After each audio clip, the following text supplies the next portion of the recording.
men, 2 in the morning, and a woman who had no idea she was already surrounded.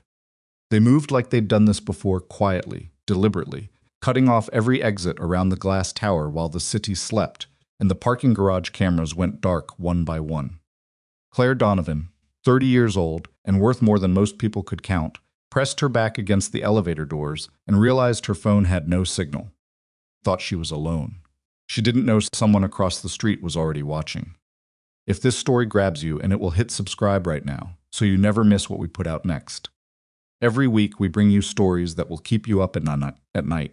Stories about ordinary people caught in extraordinary moments, about the split-second choices that change everything.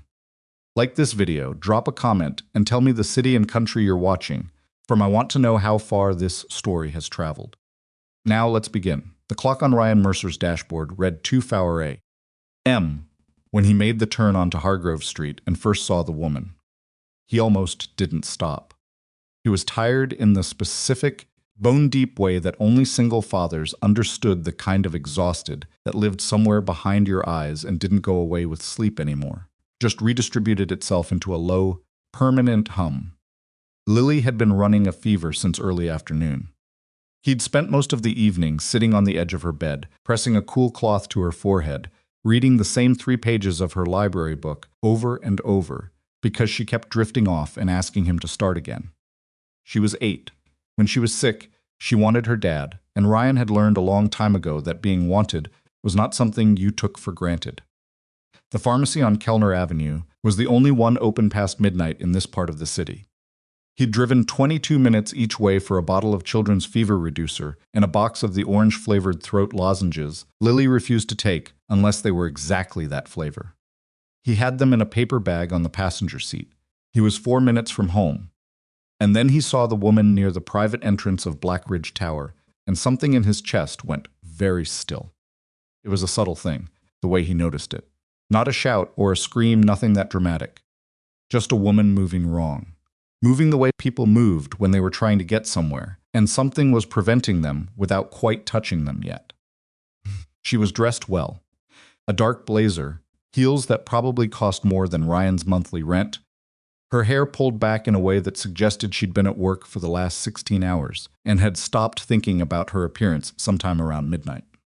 She was carrying a slim laptop bag over one shoulder and holding something small and flat close to her chest, with both hands a drive, maybe, or a tablet. She was walking quickly toward the parking structure entrance. And the men were already in position. Ryan's brain processed it the way it had been trained to process things, not as a sequence, but all at once. A full picture read of everything wrong with what he was looking at. 6 of them. He counted without thinking about counting. 2 near the entrance barrier, standing just far enough apart that it wouldn't look like a blockade from a distance. 1 at the corner of the structure's outer wall, hands in his jacket pockets, weight on his back foot. 1 near the far end of the visitor bay, facing away, but angled so his peripheral vision covered the approach. And 2 more he almost missed, 1 crouched near a concrete support column on the lower level, just barely visible from the street, and another standing in the shallow alcove beside the building's side door, half in shadow, not moving at all. Not security. Security stood differently. Security wanted to be seen. These men wanted to be in position before she realized they were there. Ryan pulled his car to the curb and shut off the engine. He sat for 3 seconds. Maybe 4. He thought about Lily's fever and the paper bag on the seat beside him. He thought about the fact that he did not know this woman, had never seen her before, and had no legal obligation to anyone on this street at 4 in the morning. Then he thought about the way she was walking, still not knowing, still thinking she was almost to her car, and he got out. Claire Donovan had not eaten since noon. She'd meant to. Her assistant, Marcus, had left a sandwich on her desk at 2 in the afternoon with a sticky note that said, "Eat this or I quit," which was an empty threat he'd been making for 3 years, but she'd appreciated the gesture. She'd taken 2 bites and then gotten a call from her head of internal security about the Harmon situation, and after that the sandwich had just sat there getting stale while her afternoon disintegrated into something she hadn't been prepared for. Harmon. Derek Harmon, 8 years she'd known the man. He'd been one of the first executives she hired when Donovan Integrated was still operating out of a rented floor in a building half the size of Blackridge. He had a wife and twin boys and a house in the suburbs and a reputation inside the company for being the person who stayed late, who came in early, who cared. People liked Derek Harmon. Claire had liked Derek Harmon. What she'd found in the audit trail that her compliance team had flagged 3 days ago, and what she'd spent the last 6 hours trying to confirm before she made any accusations, was that Derek Harmon had been selling proprietary data to a competitor for at least 14 months. Pricing models, development timelines, the architectural specs for a software system her engineers had spent 2 years building. All of it, piece by piece, leaked out through a channel so carefully constructed that it had taken her best forensic accountant and a very lucky pull of server logs to find it at all. She'd called Derek at 7 that evening and told him she needed him to come in, that they needed to talk about some irregularities she'd found. She'd kept her voice flat and professional and given nothing away, the way her first mentor had taught her when she was 23, and still believed being direct was always the right approach. Derek had said, "Sure, I'll be there in an hour." He hadn't come. By 9, Claire's internal security team had stopped responding to her messages. Not unusual in itself, they rotated evening coverage, and she hadn't thought much of it until she walked down to the security station on the ground floor and found it empty. Not just unattended, cleared out. The monitors were still running, but 3 of the feeds she checked were frozen on static images: the parking structure entrance, the side loading bay, the private elevator corridor.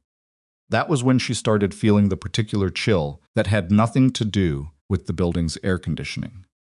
She went back to her office, copied everything she had onto the encrypted drive she kept in her desk's locked drawer, and started making calls. Her personal lawyer, the contact she had at the City Financial Crimes Unit, her head of operations who didn't pick up, and then she'd decided to leave. She'd taken the stairwell to the private ground floor exit, the one that opened directly onto the covered walkway leading to the executive parking structure, because it bypassed the main lobby, and she didn't know yet how many people in the building she could trust.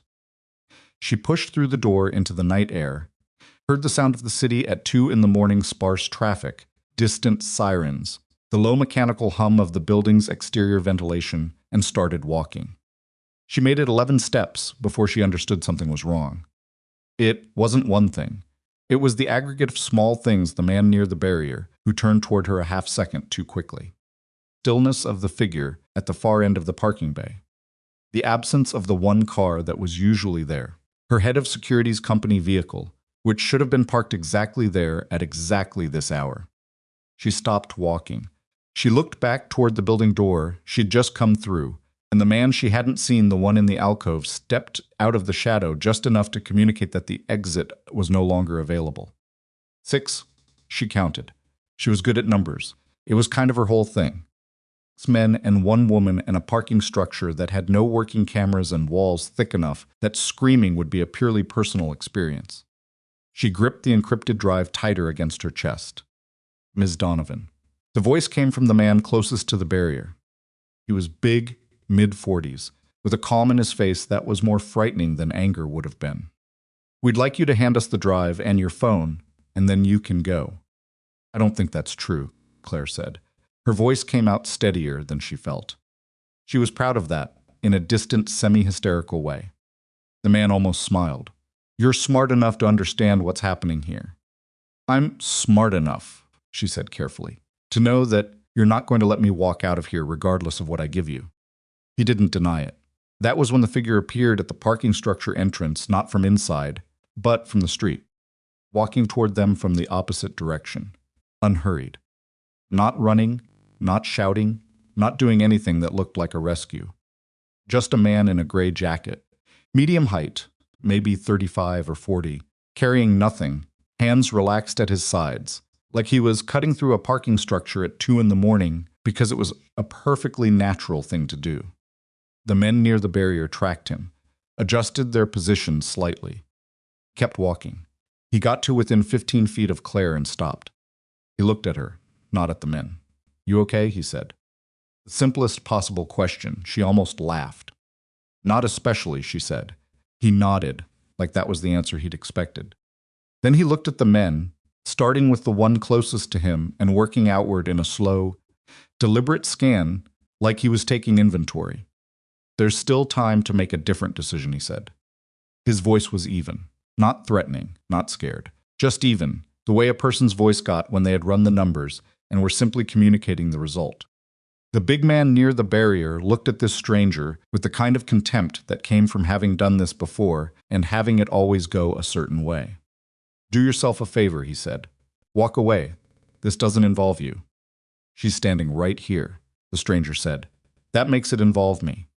One of the other men, younger, leaner, with a restless quality that was already making Claire's stomach tighten, said something about Ryan being a babysitter who should go home to his kid, and there was laughter from a couple of the others, easy and dismissive. The kind of laughter that was mostly for show but also mostly sincere. The man in the gray jacket didn't react to it. He looked at Claire and said quietly, "Get behind me." Claire moved. She wasn't sure why she trusted him. She was normally a person who needed reasons for things. She built companies on the principle that every decision should have a justifiable basis.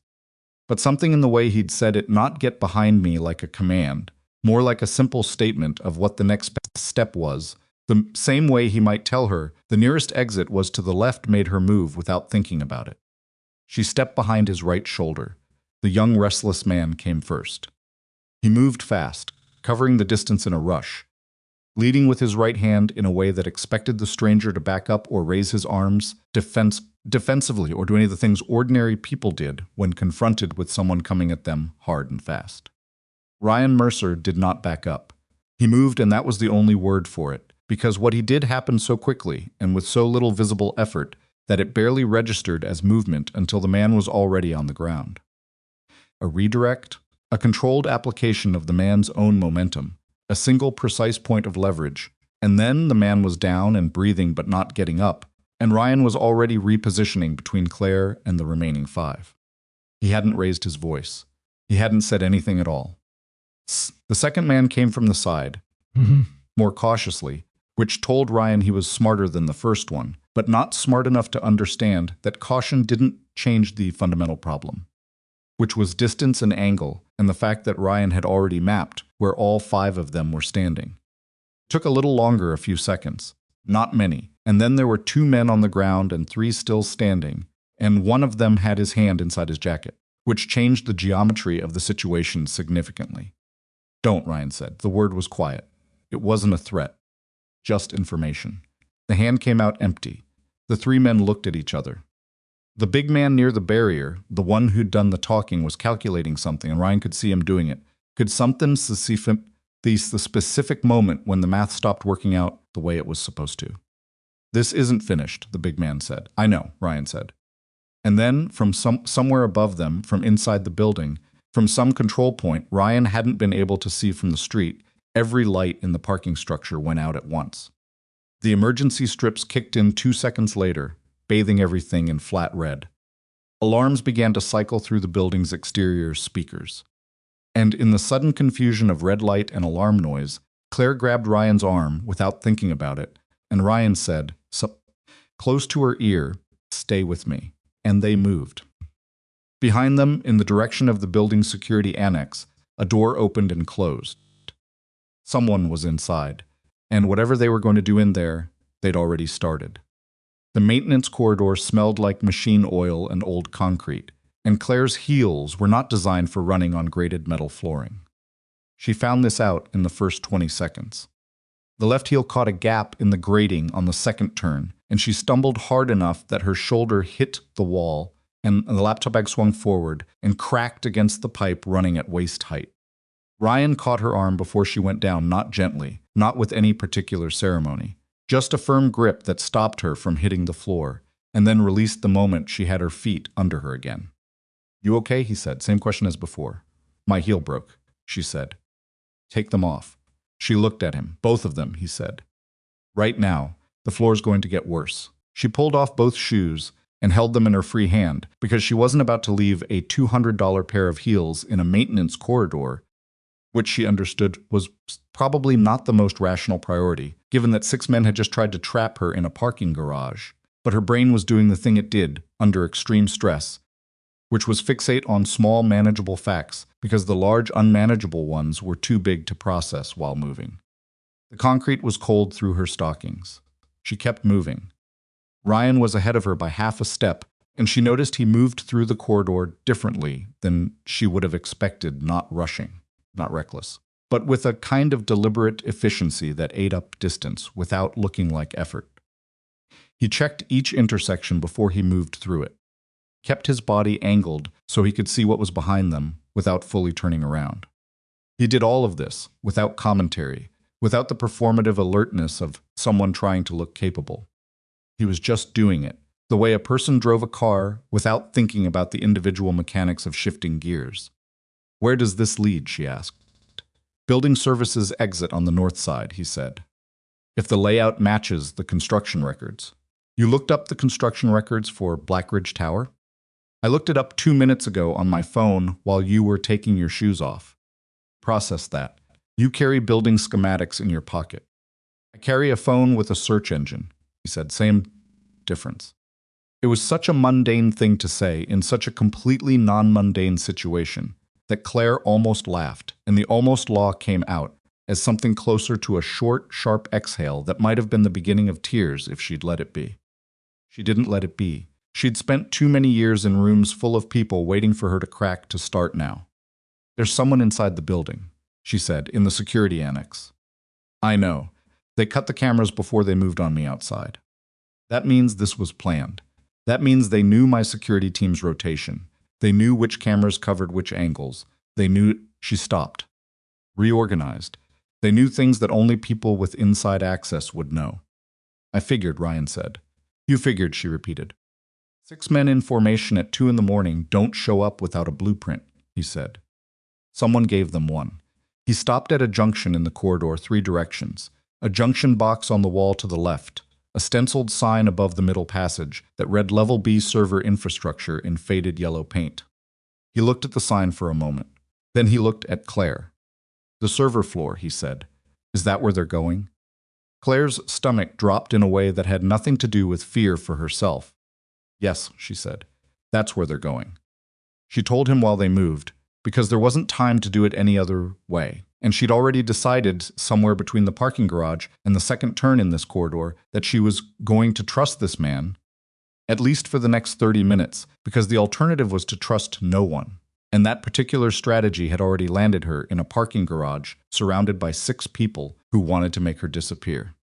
The story came out in pieces, the way things did when you were telling them under pressure, not in the clean, organized presentation she might have given a board of directors, but in the raw, out-of-order way that reflected how she'd actually lived it over the past 72 hours.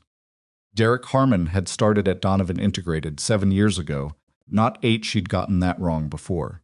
In her head, because she'd spent so long thinking of him as one of the original people that she'd added an extra year that wasn't there. He'd come in as chief operating officer when the company was in its 3rd year and growing fast enough that Claire needed someone who could handle the operational complexity she was too busy to manage herself. He was good at it. He was genuinely good at it. She wanted to be clear about that part because it mattered somehow. The fact that he wasn't just a parasite who'd attached himself to something she built. He'd contributed. He'd built real things inside the company. And then somewhere along the way, he'd started quietly dismantling some of those same things and selling the pieces.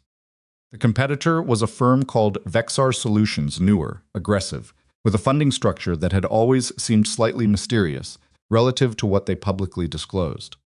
15 months ago, Vexar had started showing up in procurement bids with pricing that was fractionally, consistently better than Donovan's.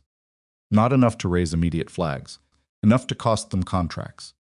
Enough to make Claire's development team quietly anxious about how precisely Vexar kept landing at numbers that undercut them by just enough to win. Her compliance team had flagged an anomaly in the server access logs 11 days ago. A data pull in the middle of the night, routed through 3 internal accounts, exiting through a vendor interface that should have been dormant. Small enough to look like a glitch. Large enough, when you traced it back through 14 months of similar pulls, to be a pattern that had a person behind it. The person was Derek Harmon. "How much?" Ryan said. "In data value? We're still calculating. In foundation money, she stopped walking. Just for a second. Just long enough to say the next part, because it was the part that had kept her awake for 3 nights straight, and it deserved a pause. Approximately $9 million over 16 months. Pulled from the Donovan Family Foundation, the charitable arm. The one I set up to fund emergency housing assistance, medical support programs for low-income families. That money. Ryan didn't say anything immediately. They were moving again. He built a ghost account structure, Claire continued, routing through foundation disbursements that looked like program payments. The recipients were shells. The money went somewhere. We haven't traced all of it yet. But $9 million that was supposed to help people pay rent and cover medical bills went somewhere. That wasn't any of those things. And the drive you're carrying, Ryan said, has all of it. Every access log, every transfer record, every thread I've been able to pull in the last 72 hours. It's not complete, there's more on the server, but it's enough. It's enough to open a real investigation, enough that the Financial Crimes Unit can subpoena the rest. Which is why they need to get into the server floor, Ryan said. If they can delete what's on the server, and they already have the drive, Claire said, then there's nothing left. She watched him process that. He didn't slow down, didn't change expression particularly, but something in the set of his jaw shifted slightly. How many people does the foundation support? He asked. It was not the question she'd expected. Right now, active recipients across all programs around 800 families. He nodded once. They kept moving. The server floor occupied the entire sublevel beneath the building's east wing, and it was accessed through a biometric entry point that required Claire's handprint, retinal scan, and a 6-digit rotating code that changed every 4 hours.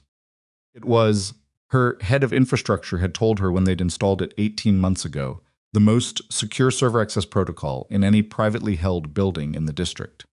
What her head of infrastructure had not accounted for was the possibility that the person trying to get in would have someone on the inside feeding them real-time information about the security rotation, the camera positions, and the maintenance corridor layout, and would also have apparently anticipated that Claire might try to reach the server floor herself. Because when Ryan eased open the door at the base of the stairwell and looked into the sublevel corridor, there were 2 men already positioned outside the server entry point. Pulled the door back without a sound. 2, he said quietly. I saw, Claire said. I need you to stay here. I need to get to that entry panel, she said. You can't open it without me. He looked at her. There's a secondary upload terminal inside the anteroom, she said. Before the main server floor, there's an anteroom with a terminal that has external transfer capability. If I can get to it, I can push everything to an offsite secure server. Even if they get the drive, even if they get into the main floor and wipe what's there, the upload survives. How long does the upload take? For the complete server contents, 20-25 minutes. Ryan was quiet for a moment. I'll get you to the panel, he said. After that, you do not leave the anteroom. You stay at the terminal. You don't open any door I don't tell you to open. You understand? I understand. I need you to actually understand, he said, and his voice had shifted slightly, not harder, exactly, but more direct, the way someone's voice got when they were past the point of social politeness and into the territory of simple facts. I can handle 2 people in an open corridor. I cannot handle 2 people and simultaneously make sure nothing happens to you. So you stay where I put you. I heard you, she said. Okay, he said. Stay close. What happened next took less than 40 seconds, and Claire experienced most of it from the position of staying close, which meant she saw enough to understand it, and not enough to fully reconstruct the sequence afterward. Ryan moved through the corridor door with the same quiet efficiency she'd seen in the parking garage, no announcement, no hesitation, no wasted motion. The 2 men reacted faster than the ones outside had, which told her they were better trained, and there was a moment that was genuinely frightening. Few seconds where the larger of the 2 had Ryan's left arm in a position that looked bad even to someone who didn't know anything about fighting. And then it looked fine. She didn't know exactly what Ryan did. She knew the result. Pressed her hand to the biometric panel while her hand was shaking, which was a problem because the scanner was sensitive, and it took 2 attempts and 12 seconds she didn't have to spare before it read the scan correctly. She pressed her eye to the retinal reader. She entered the code. The anteroom door opened. "Go," Ryan said from behind her. One of the men on the floor was moving, trying to get up. Ryan stepped between him and the door with the particular calm of someone who had already decided how that was going to go. Claire went. The anteroom was small, a 10 by 12 room, with server monitoring equipment on 2 walls and the transfer terminal in the center. Standalone workstation connected to the main floor by hardline and to an encrypted external relay by satellite uplink. Claire dropped into the chair in front of it, set the drive in the reader, and started the transfer sequence with hands that stopped shaking through sheer concentration. Progress bar appeared, 4% complete. She pulled out her phone, no signal here. The sub-level killed wireless and set it on the desk face up out of habit, the way she always had her phone face up when she was working, even when there was nothing it could do for her. She thought about Derek Harmon. She thought about the first time she'd met him, in a conference room on the 14th floor of a building that didn't exist anymore because they'd outgrown it within 2 years. He'd walked in 15 minutes early and spent those 15 minutes going through the materials she'd left on the table. Not casually flipping through them, but actually reading, annotating in the margin of his own printed copy in a small, precise handwriting. She'd liked him immediately for that. She'd thought, this is a person who prepared for this too, apparently. She stared at the progress bar. 11%. The sound of something in the corridor, a thud.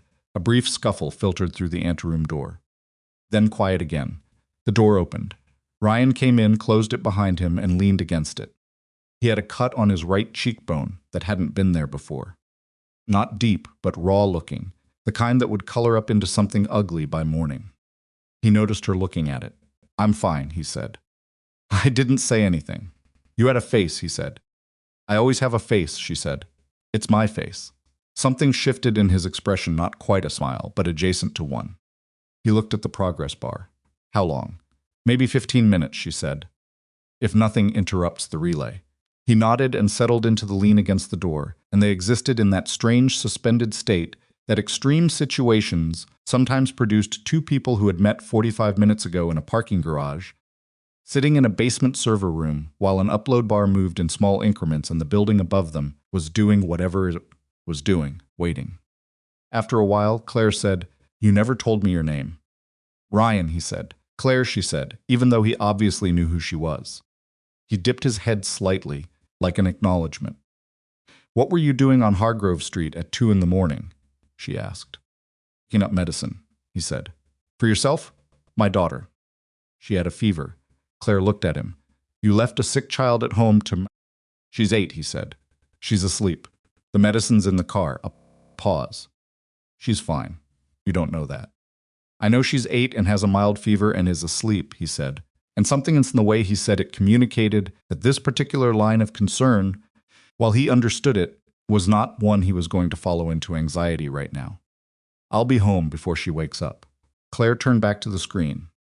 21%. "What do you do?" "Teach," he said. "Teach what?" "Close quarters defense. Mostly corporate clients. Some law enforcement continuing ed. And before that?" He looked at the door rather than at her Navy. She waited for more. "It didn't come," she asked. 14 years. She did the math without meaning to it was reflexive, a lifelong habit. 14 years of Navy service, which would have included deployments to places she could only vaguely locate on a map, experiences she had no framework for, and then apparently he'd come out the other side of all of that and chosen to live quietly and teach and raise an 8-year-old who liked orange-flavored throat lozenges. "Your wife?" she said, and immediately regretted asking because it was none of her business, and also because the most likely answer, given that he'd said "my daughter" and not "our daughter," was one of about 3 things, none of which were cheerful. "Not in the picture," he said, which was its own kind of answer that contained a whole other story she didn't ask about. 31%. From above them faint, filtered through 2 floors of concrete and steel, but unmistakable came out a sound of sirens. Claire and Ryan both looked up at the ceiling at the same time. "Police," she said. "Someone called it in," he said. He pushed off the door, straightened. Or someone on their side called it in. "We won't know which until they get here. If it's their side, they'll come down here with someone to verify the break-in story," Claire said. They'll say you attacked their security contractors. They'll want to secure the server room as a crime scene. Which stops the upload, Ryan said. Which stops upload, she confirmed. How long? He said again, and this time his voice had a different quality to it. She looked at the screen. 9 minutes, she said. Maybe 8. He looked at the door. How secure is this room? He asked. The door's rated for 20 minutes of forced entry, she said. The biometric lock can't be overridden from the outside without a secondary authorization code. Who has the secondary code? She paused. Derek Harmon, she said. Ryan closed his eyes for exactly 1 second, then opened them again. Okay, he said. Okay, she said. 8 minutes, he said. We make 8 minutes work. He moved to the equipment wall to the right of the door and started looking at the junction boxes, mounted there with the focused attention of someone who was looking for something specific. He found what he was looking for: a fiber relay junction, the hardline connection between the anteroom terminal and the main server floor, and examined it without touching it. If they cut power to the sublevel, he said, does the terminal have battery backup? 12 minutes of backup power, Claire said. Damn good, he said. Why is that good? Because when they cut the power, he said, which they will, you won't lose the upload. She noticed the when, not if. She looked at the progress bar. 39%. Upstairs, the sirens were getting closer. She thought about 800 families who paid their rent and covered their medical bills because the Donovan Foundation existed. She thought about the fact that she had never met most of them, that they were names in disbursement records and intake forms, that some of them probably didn't even know the foundation's name, just that there was assistance available and they'd been approved, and the money had come through when they needed it most. She thought about what happened to people when the thing they were, depending on Dean, disappeared without explanation. She thought about Derek Harmon sitting in his house in the suburbs while all of this was happening, and she couldn't quite make herself feel what she thought she should feel about him. The clean, uncomplicated anger would have been easier. What she actually felt was more like the specific grief of finding out that someone you built something with had been taking it apart while you were turned away. Hey, Ryan said. She looked up. Don't go somewhere in your head right now, he said. Stay here. I'm here, she said. You're at about 60%, he said. I need 100. She straightened in the chair. I'm here, she said again, and meant it this time. 49%. Above them, a door opened somewhere. Footsteps on the stairwell. More than one set. Ryan positioned himself between the anteroom door and the transfer terminal and put his back to the equipment wall where he could see the door and the progress bar at the same time. He didn't say anything. Neither did Claire. There was a sound at the anteroom door, someone trying the handle, finding it locked, then the specific sound of someone with a keycard or an override device attempting the panel, the beep of a failed read. Then a voice muffled by the door. Ms. Donovan. A different voice than the one from the parking garage. Smother, more practiced. Official sounding in a way that was slightly too deliberate. This is building security. We need you to open the door. Ryan shook his head once. Claire didn't move. Donovan, we have law enforcement on site. There's been a report of an intruder in the building. We need to verify your safety. I'm safe, Claire said, loudly enough to carry through the door. I'm completing a security backup procedure. I'll be available to speak with law enforcement in approximately 7 minutes. Pause. Ma'am, we need you to open the door now. 7 minutes, Claire said. The voice went away. Ryan was looking at the door with the expression of someone who was calculating the difference between the door's rated 20-minute forced entry resistance and the tools a determined person might be able to source from building maintenance level in the next 7 minutes. 51%. From Claire's face-up phone on the desk, still no wireless signal, but the camera indicator light had activated. Stared at it. The camera indicator light meant something was using the camera. Remotely, which meant something had connected to the phone from the outside, through a channel that wasn't the cellular network. My phone, she said. Ryan looked. Someone's accessing my camera, she said. Remotely. He picked it up, turned it over, examined it. Set it back down, camera facing the door rather than the room. Now they can see the door and not us, he said.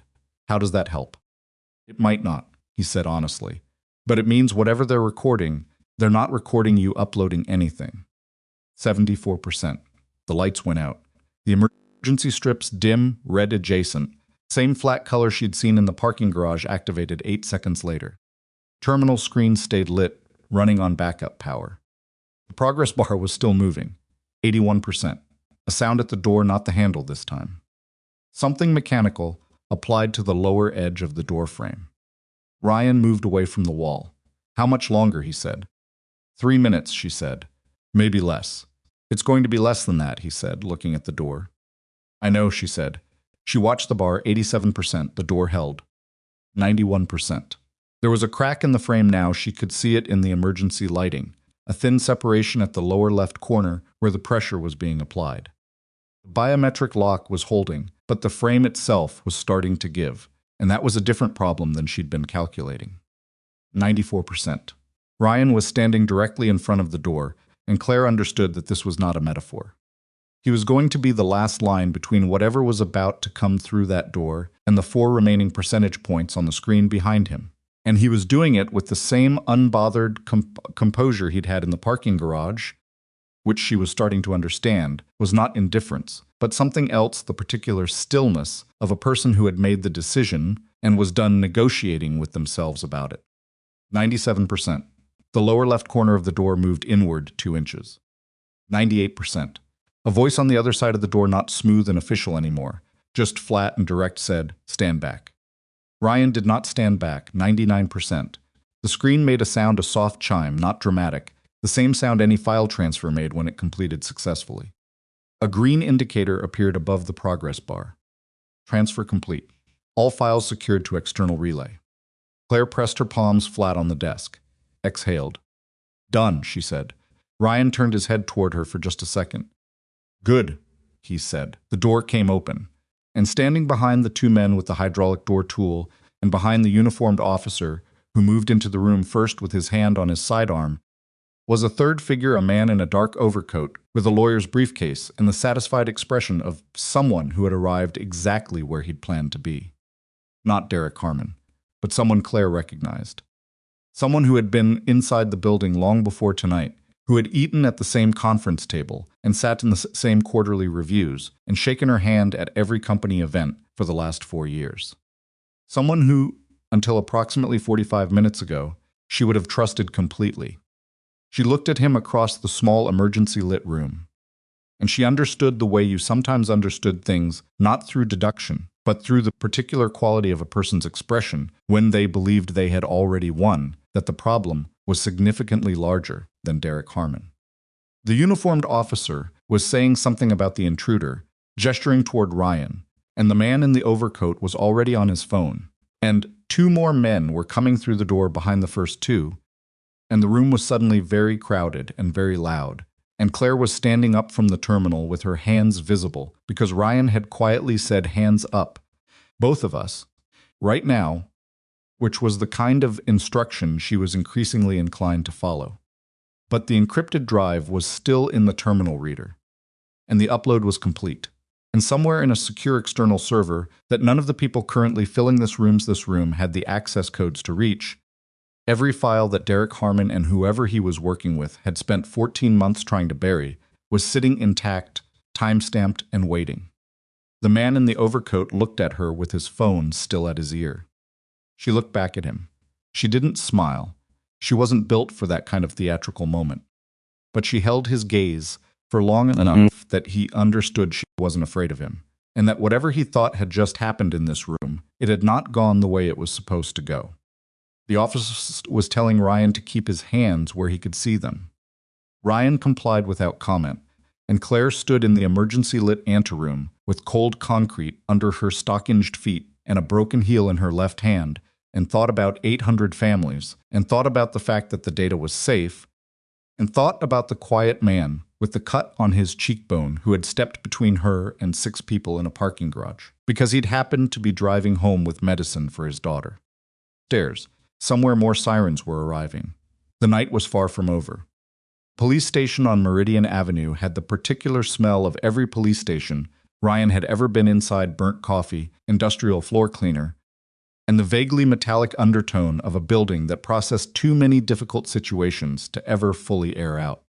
He'd sat in rooms like this one before, on both sides of the table, and he understood the rhythms of it. The waiting was deliberate. The fluorescent light that buzzed at an irregular frequency was probably not deliberate but served the same purpose. The paper cup of water someone had set in front of him 40 minutes ago was still full because he hadn't touched it. He was tired. Not the dangerous kind of tired, not the kind that made you slow or soft in the ways that mattered. Just the accumulated weight of 2 in the morning, becoming 4 in the morning, layered on top of an evening that had already included a sick child, a 22-minute pharmacy run, and approximately 40 seconds of controlled violence in a parking garage. His right hand ached in the specific way that hands ached after absorbing impact. The cut on his cheekbone had dried into a thin, tight line that pulled whenever he changed expression. He was thinking about Lily. She would be fine. He knew she would be fine 8 years old, with a low fever and a full bottle of medicine on the kitchen counter, asleep in her bed in the apartment 3 miles from where he was currently sitting. He'd called his neighbor, Mrs. Pacheco, from the anteroom after the officers cleared the room and confirmed there was no immediate threat. Mrs. Pacheco was 71 and kept a spare key and treated Lily like a granddaughter and had answered in the second ring without irritation, which Ryan had always considered one of the most genuinely decent things about her. She'd said she'd sit in the hallway outside Lily's door until he was home. He'd said he didn't know how long that would be. She'd said that was fine and to stop apologizing. He was still grateful for that. The door opened and a detective came in, a woman in her late 40s named Vasquez, according to the card she'd given him in the building before they'd transported everyone to the station. She had the look of someone who had been planning to go home 2 hours ago and had found that plan disrupted in a way she was still processing. She set a folder on the table. "Didn't open it, mister." "Mercer," she said. "Walk me through it again." "I've walked you through it twice," Ryan said. "Walk me through it a third time," she said. Not unkindly. Just the way someone said a thing they needed to be said. Ryan walked her through it a third time. The pharmacy run. The woman he'd seen from the street. The formation he'd recognized and what it had told him. The conversation at the parking barrier. The men who'd moved first. The maintenance corridor.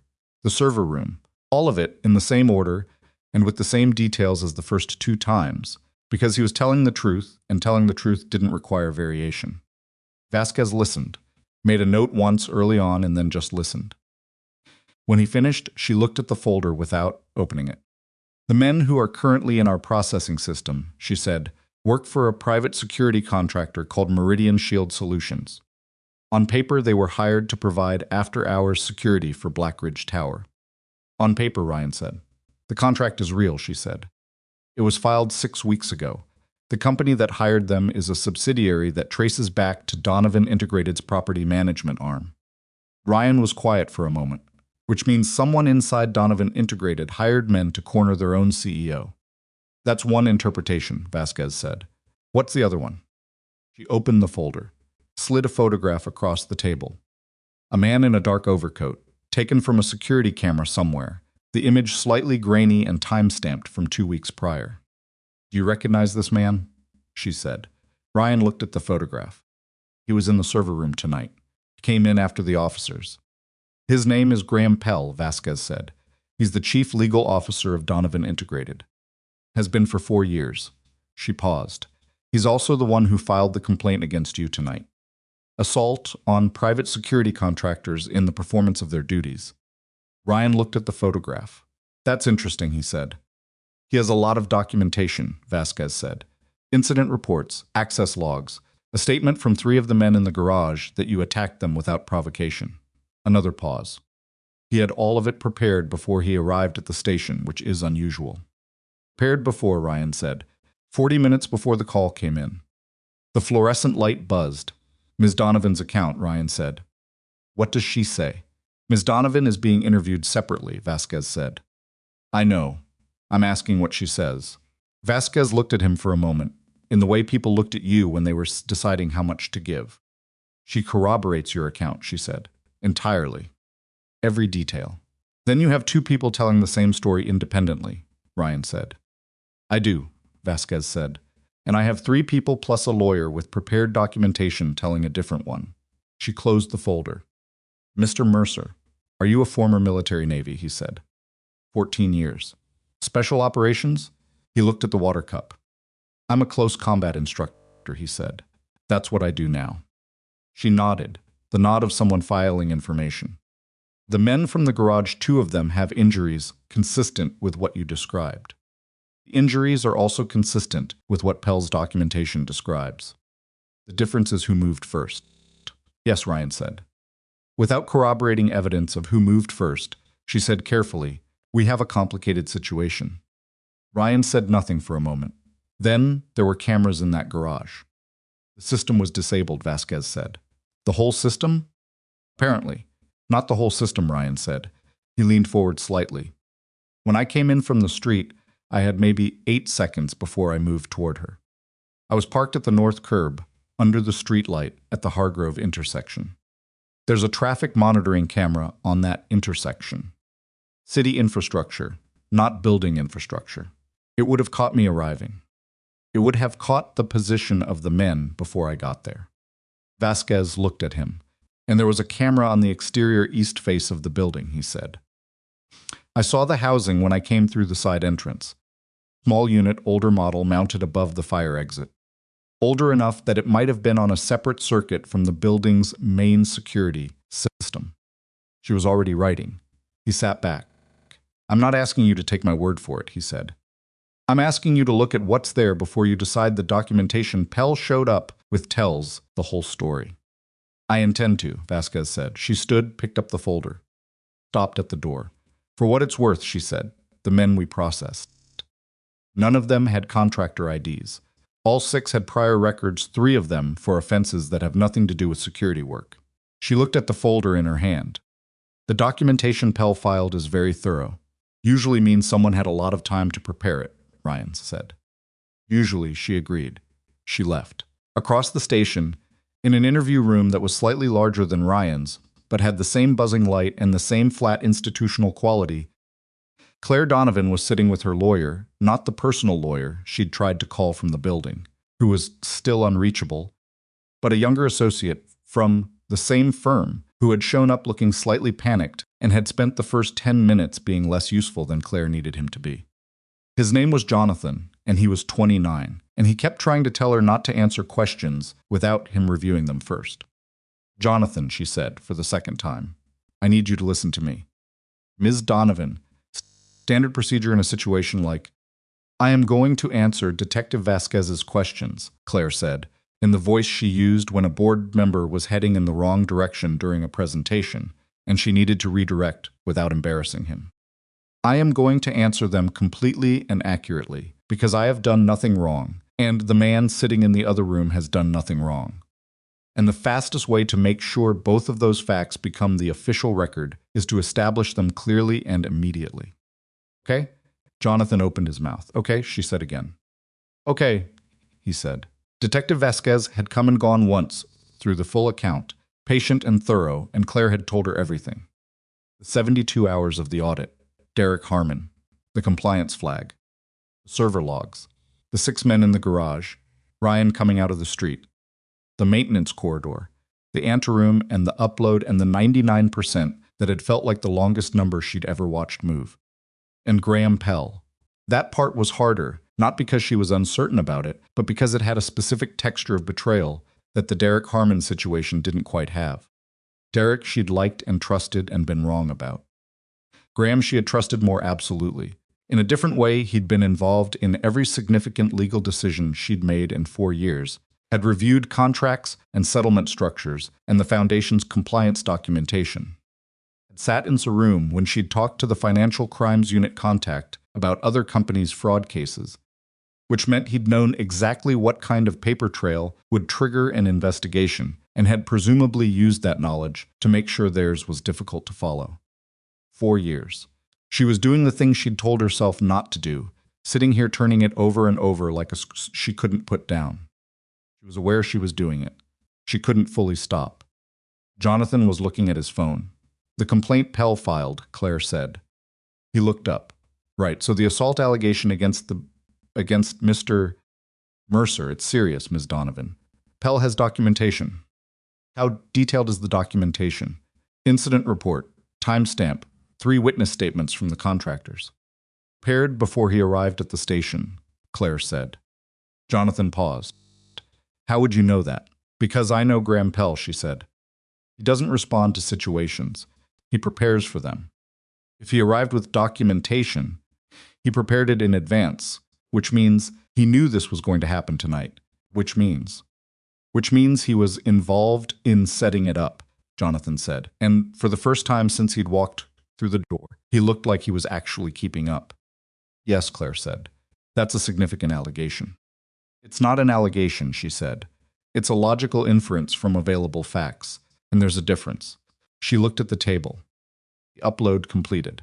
Everything I pulled from the audit server logs, transfer records, the ghost account structure, it's on the external relay. That's the evidence base. Whatever Pell has in his folder doesn't change what's on that server. He'll move to question the legality of the transfer, Jonathan said. Unauthorized use of company infrastructure for... I am the CEO, Claire said. The server floor requires my biometric authorization. I used it. I transferred files to an external relay that I have administrative authority over. There is nothing unauthorized about it. Jonathan was quiet for a moment. There might be a fight about that, he said. There will absolutely be a fight about that, she said. Get ready for it. He nodded, slowly, and something in his posture shifted, settled, maybe. Like he'd been waiting for her to be the thing she clearly was, and now that she was being it, he could do his job. The man who helped you, Jonathan said, Ryan Mercer. What about him? He's in a difficult position with the assault allegation. Even if the evidence ultimately supports his account, the process of clearing him is going to take. I know, she said. What do we do to accelerate it? Jonathan thought about it. If there's any surviving camera footage, anywhere in the area, that shows the position of the men before Mercer arrived, that corroborates his claim that he was responding to a threat rather than initiating one. He mentioned the traffic camera at the Hargrove intersection, Claire said. That's city infrastructure. Police can pull it tonight if they have cause. He paused. There may also be the building's exterior camera on the east face. Older units sometimes ran on analog circuits that weren't connected to the main digital security system. If someone's disabled the building's digital network, the analog unit might have kept recording. Tell Vasquez, Claire said. I'll need to be careful about how I frame. Jonathan, she said. Tell Vasquez. The information about the east face camera reached Vasquez at 4:47 in the morning. From Jonathan's careful framing and from Ryan's earlier suggestion independently, both pointing at the same piece of physical infrastructure on the building's exterior, which lent the tip a credibility that a single source wouldn't have had. The technical team she dispatched found the camera housing where Ryan had described it above the fire exit on the building's east face, an older analog unit that had been installed during a security upgrade 8 years prior and never integrated into the main digital system when the building switched to networked surveillance 3 years later. Still running, it had recorded continuously. The footage was not high-quality analog, slightly soft-focused, the night sky turning the image into a gradient of grays, but it was unambiguous about sequence. It showed the parking structure, exterior, and the approach from the street. It showed the position of the men before Ryan arrived. It showed Ryan parking at the curb and getting out of his car and walking toward the structure. It showed clearly the man who'd been positioned near the barrier turning and making a hand signal to the others when Ryan was still 40 feet away, a signal that predated any confrontation, that communicated coordination, that demonstrated the men were acting as a unit before Ryan was anywhere near them. It showed the first man moving toward Ryan, not the reverse. It didn't show everything. The camera angle didn't cover the full garage interior, but it showed enough. It showed enough to establish that Ryan Mercer had walked into a situation that was already in progress, had not initiated the violence, and had been responding to a coordinated action rather than creating one. Vasquez looked at the footage 3 times in the technical room before she went back to the interview rooms. She went to Ryan's room first. She set her folder on the table and looked at him. East face camera, she said. You were right. Ryan looked at her. Didn't say anything for a moment. Okay, he said. The footage corroborates your account, she said. We're processing the complaint against you as unfounded. You're not being charged. He exhaled, not dramatically, not a collapse of tension, Just the particular quiet exhale of a person letting go of something they'd been carrying at a low level. Hell, he said, is currently in an interview room of his own, Vasquez said, with 3 lawyers and considerably more paperwork than he came in with. She paused.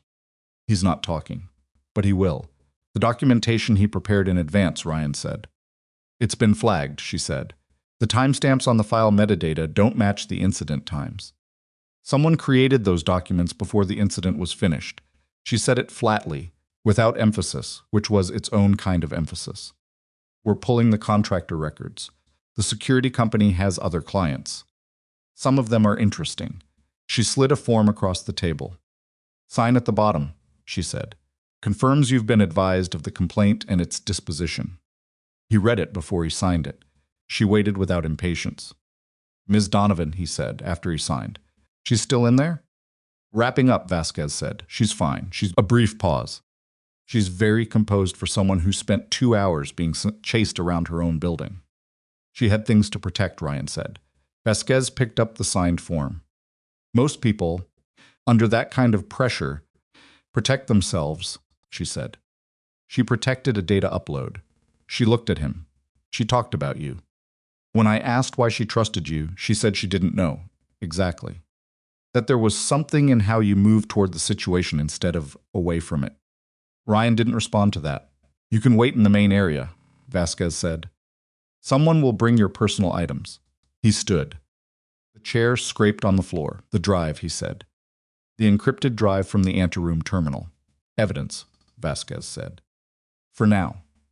I know what she needs, Vasquez said. Not dismissively. Just with the tone of someone who had been doing this long enough to know what the next 3 steps were going to be. The drive is logged. The external upload is already in contact with our digital crimes unit through her legal team. The data is not going anywhere. Ryan nodded. He found his way to the main area, which smelled the same as the rest of the building, and sat in a plastic chair near the east wall and looked at the clock. 5:11 a.m. The night had become very early morning in the way. Nights eventually did not a clean transition, just the gradual encroachment of a gray light through the high windows that didn't yet look like day and didn't quite look like night anymore either. Thought about Lily. He thought about the orange-flavored throat lozenges in the paper bag that was still sitting on his passenger seat in the car he'd left on Hargrove Street. He thought about her waking up and finding Mrs. Pacheco in the hallway and asking where he was, and Mrs. Pacheco saying your dad had to help someone, he'll be home soon, and Lily thinking about that for a moment and then probably asking if she could have cereal. She was practical, Lily. She'd gotten that from somewhere. He was still sitting there when Claire came through the door from the corridor, Jonathan behind her with his briefcase and the look of a man who had aged approximately 4 years in the last 3 hours. She scanned the room, the efficient, rapid scan of someone accustomed to walking into spaces and immediately locating what they needed, and found Ryan in the plastic chair by the east wall. She walked over. She didn't say anything immediately. She sat in the chair next to his, which was at an angle, and set her broken shoe on the floor by her feet, and for a moment they both just sat there looking at the room. They're not charging you, she said. I know, he said. The camera, Vasquez told me, she nodded. A uniformed officer passed through the room, carrying a stack of folders, not looking at either of them. Hell, Claire said. In an interview room with lawyers, Ryan said. He won't talk tonight, she said. Graham doesn't talk when he's not ready. He'll wait, assess the evidence situation, and then he'll do whatever he calculates is best for Graham. She looked at the broken shoe on the floor beside her. I've watched him do it in depositions for 4 years. He's very good at it. Being good at something in a deposition and being good at something in a felony interview are different, Ryan said. I know, she said. But it's going to take time. She was quiet for a moment. The foundation money, $9 million. Even if we freeze his assets tonight, tracing recovery through the shell account structure is going to be months, minimum. The families in the programs, some of them are on monthly disbursements. If the investigation freezes the foundation's operating accounts while they sort through the contaminated records, mine. Can you protect the operating accounts? Ryan said. My CFO can file for a protective order on the legitimate accounts, she said. Separate them from the ones that ran through Harmon's ghost structure. But it requires the court to move fast, and courts. Don't always move fast, he said. Don't always move fast, she confirmed. She was doing the thing he'd watched her do in the anteroom, organizing under pressure, mapping the next 3 problems instead of sitting in the current one. He recognized it. He'd spent 14 years in environments where you couldn't afford to be in the moment you were in for longer than necessary because the next moment was already coming. Your daughter, Claire said. She's fine, he said. Neighbor's with her. You should go home. I'm waiting for my car keys, he said. They took everything when they brought us in. Right. She looked at the ceiling, briefly. I'm sorry about that. You didn't put me in handcuffs, he said. No, she said, but she stopped. Try it again. You came out of that street without knowing who I was. You had medicine for your sick daughter in the car. You had no reason to— I had reasons, he said. What reasons? He thought about it for a moment, the honest version of it, rather than the clean version. 6 men in formation at 2 a.m, he said. You don't need to know who someone is to know that isn't right. She looked at him. That's not enough for most people, she said. Maybe, he said, but it was enough for me. She didn't push it, which he appreciated, because the longer answer was more complicated and involved things he'd have to be more awake than this to explain properly about what 14 years taught you, about the difference between seeing a thing and choosing to act on what you'd seen, about how having a daughter had changed not what he was capable of, but what he considered worth being capable for. He didn't have the words for it at 5:15 in the morning in a plastic chair in a police station. Maybe he didn't have the words for it, in general. A different officer came through the door from the processing area carrying a plastic bin with personal items: Ryan's wallet, his phone, his keys. Ryan took them, checked his phone. 3 missed calls from Mrs. Pacheco, all between 4:00 and 4:30 a.m. 1 text, sent at 4:47. She woke up and asked where you were. Told her you were helping someone. She said okay and went back to sleep. She asked me to tell you she wants pancakes when you get home. He looked at the text for a moment. Then he put the phone in his pocket. Pancakes, Claire said. She'd seen the screen without meaning to and apparently hadn't looked away fast enough. She asks for them when she's sick, he said. I don't know why. I'm not good at making them. How bad are they? He considered the question with the seriousness it apparently deserved. Last time she said they tasted like rubber with sugar on top. Claire looked at him. There was something in her expression that hadn't been there in the anteroom or in the garage, something less guarded, brought out by the specificity of rubber pancakes, which he understood because the specific and the absurd had a way of getting through walls that larger things couldn't. Still asks for them, Claire said. Every time, he said. He stood, picked up his jacket from the back of the chair. The investigation is going to need a statement from you, she said.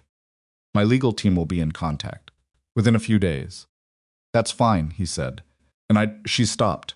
I want to make sure you're not that this doesn't create complications for you. Professionally. The allegation, even though it's been dismissed. I can handle my professional situation, he said. I know you can, she said. I'm saying I want to help if there's anything. There isn't, he said. Not harshly. Just clearly. She absorbed that. Okay, she said. He moved toward the exit. Got 3 steps, Ryan, she said. He turned. She was still sitting in the plastic chair with the broken shoe on the floor beside her, and she looked, for the first time, like what she actually was: exhausted, running on fumes and adrenaline. A woman who'd spent 72 hours trying to hold a broken thing together by herself and had very nearly not made it to the other side of tonight. Thank you, she said. It was straightforward. No performance to it. Just the thing itself. He nodded once. Then he went to get his car and drive home through the 5:00 a.m. streets to his sick daughter and the paper bag on the passenger seat and the promise of pancakes that tasted like rubber and the complicated, ongoing problem of everything that had happened tonight followed him out the door like weather not gone, just moved to a different part of the sky. Behind him, in the station's main area, Claire Donovan sat alone in the plastic chair for another few minutes, thinking about the external relay and the Foundation families, and Graham Pell's careful legal mind, and the shape of everything that still needed to happen. And then she picked up her broken shoe and went to find her lawyer and start making calls. Because the night was over, but the work, as it always did, continued. Pancakes were bad. Ryan knew they were bad while he was making them. The batter was too thin because he'd added milk by instinct instead of measuring, and the first two came out pale and floppy on one side and slightly charred on the other, which was a failure state he produced with remarkable consistency every single time he attempted this particular dish. He stacked them anyway, put them on the plate with the orange-flavored throat lozenge on the side, because Lily wouldn't take it without something to wash away the taste, and carried it to her room at 6:40 in the morning while she was sitting up in bed with her hair matted from sleep and her cheeks still carrying the faint flush of the fever. She looked at the plate. "They look weird," she said. "They're fine," he said. She picked up her fork, poked one of them, and looked at him with an expression that was very specifically his expression, the flat assessment of something that wasn't quite right, which he found simultaneously endearing and slightly unsettling. "Mrs. Pacheco said you were helping someone," she said. "I was," he said. "Is the person okay?" "She's okay," he said. "Getting there." Lily considered this, taking it seriously the way she took most things seriously. Then she cut into the pancake and took a bite and chewed thoughtfully and said, "They taste better than last time," which he was 90% sure was a lie offered out of generosity, and he loved her for it in the uncomplicated way he loved almost nothing else. He sat on the edge of her bed while she ate, and she talked about her friend Maya's birthday party that was happening in 2 weeks, and whether he thought a paint set was a good gift or too boring, and he listened and gave his opinion when asked, and let the ordinary texture of the morning do what ordinary mornings did, which was make the previous night feel like something that had happened at a distance from the life he actually lived. He was asleep in the chair by her desk by 7:15. She put a blanket over him before she went back to sleep herself, which he didn't know until he woke up 3 hours later with a fleece throw across his lap and the paint set question still unresolved. The story broke on a Thursday. Not the whole story, the full picture would take weeks to assemble and months to prosecute, but enough of it leaked from sources inside the Financial Crimes Unit to a journalist at the city's largest business publication, that by noon on Thursday the outline was public. A senior executive at Donovan Integrated, identified as Derek Harmon, had been placed under investigation for corporate espionage and misappropriation of foundation funds. A second individual, the company's chief legal officer, Graham Pell, had been taken in for questioning in connection with a separate but related incident at Blackridge Tower. 6 private contractors had been arrested. The article mentioned a third party described only as a private citizen with a military background who had assisted the CEO during the incident without naming him, which was the way Ryan preferred it, and the way Claire's legal team had specifically requested it be handled in their background conversations with the journalist. Ryan read the article on his phone at a gas station while filling his tank, standing in the mild morning air with his jacket unzipped and the receipt printing slowly in the machine beside him. He read it twice, then put his phone away and finished filling the tank and drove to his studio on Clement Street for the 10:10 a.m. session he had with a group of 8 from the Regional Transit Authority's Safety Division. He taught for 2 hours. Footwork, situational awareness, the mechanics of creating distance. Basic things, foundational things, the kind of material that felt almost too simple until someone was actually in a situation and discovered that simple and easy were not the same thing.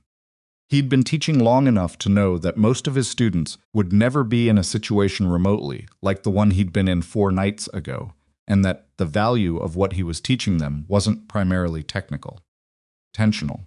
It was the practice of actually seeing what was in front of you before you decided how to respond to it. After the session, one of the Transit Authority employees, a heavy-set man named Porter, who'd been coming to the studio for 3 months and was better at the awareness components than the physical ones, stopped him near the door. "Saw the article," Porter said. "Okay," Ryan said. "The guy they described military background helped the CEO that you." Ryan looked at him. "Did it say a name?" Ryan said. "No," Porter said. "Then I don't know what you're talking about," Ryan said. Porter looked at him for a moment. Then he grinned. "Yeah, okay," he said. "See you Tuesday." The investigation moved at its own pace, which was both faster and slower than Claire had expected, faster in some areas, because the data from the external relay was clean and comprehensive and gave the Financial Crimes Unit a roadmap that would have taken months to construct from scratch, slower in others, because Pell's legal team was doing exactly what she'd predicted, which was contesting every procedural element they could identify, and buying time the way lawyers bought time when the underlying facts weren't working in their favor. Derek Harmon had been located in Phoenix, Arizona, 4 days after the Blackridge incident. He'd driven rather than flown, which had slowed the process of finding him but not, ultimately, prevented it. He'd been traveling with a carry-on bag and approximately $40,000 in cash, which told investigators he'd been planning a longer trip and was stopped before he got far enough to make it complicated.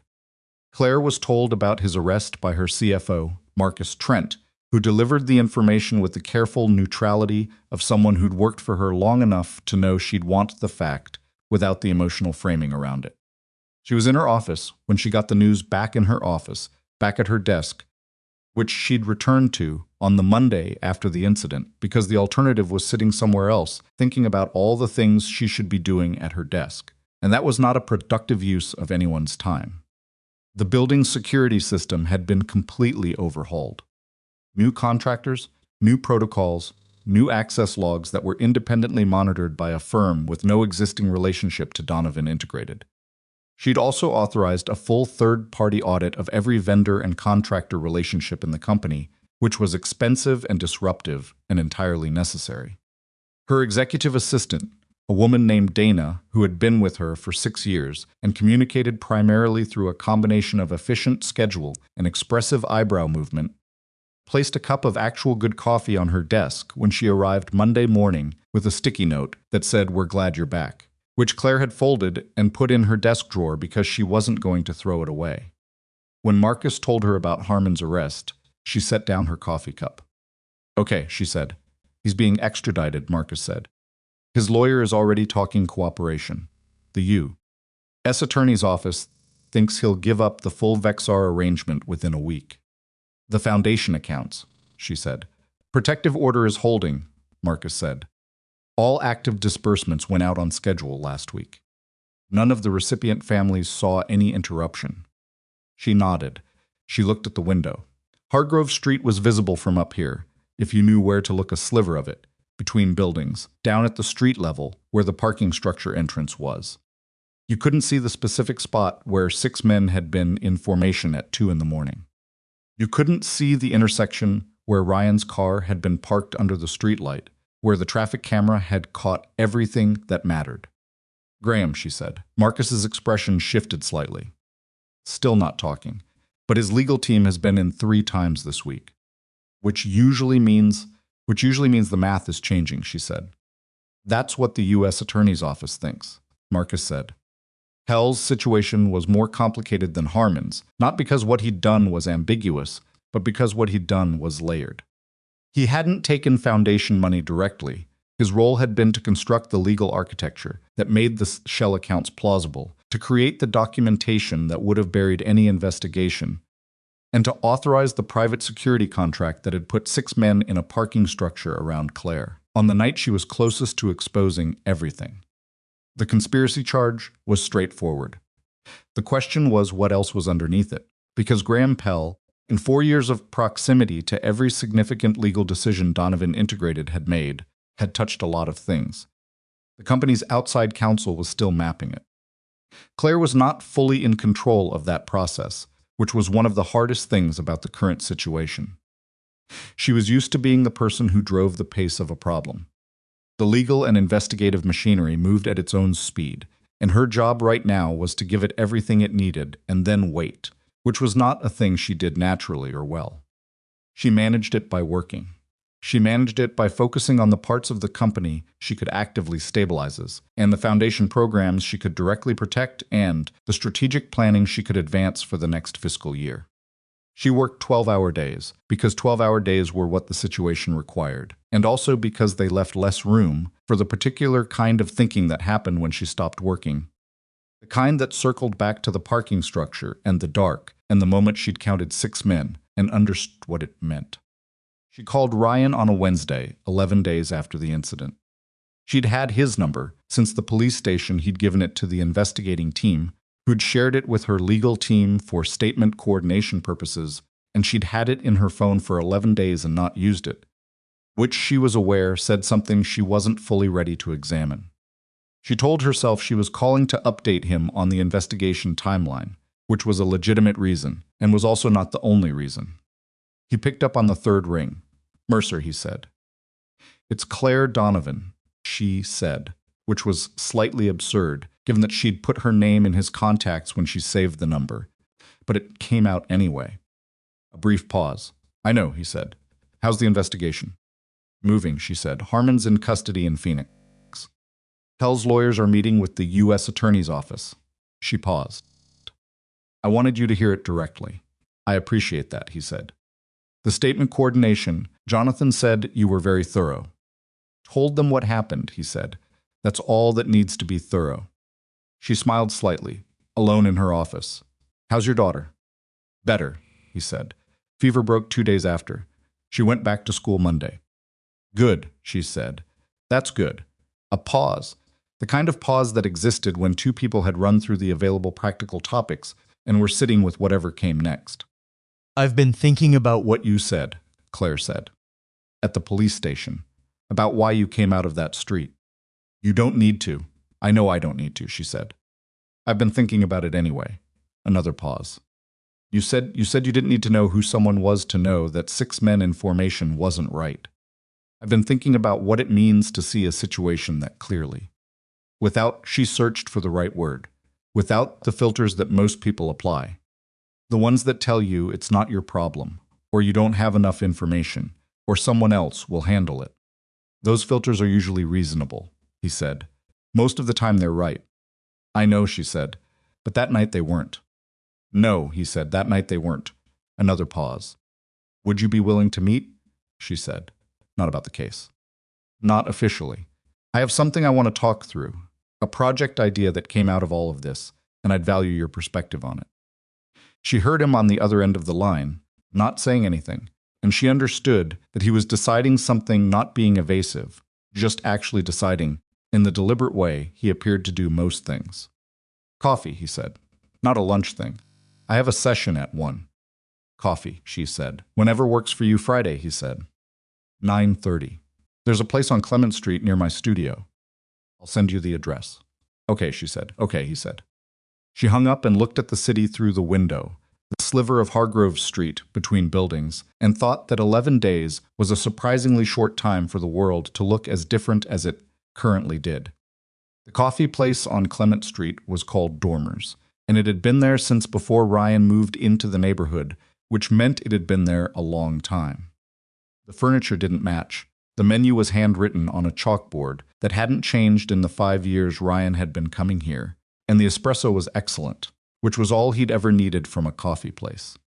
He arrived at 9:25 and got his usual black double shot and found a table near the window that wasn't in direct morning light.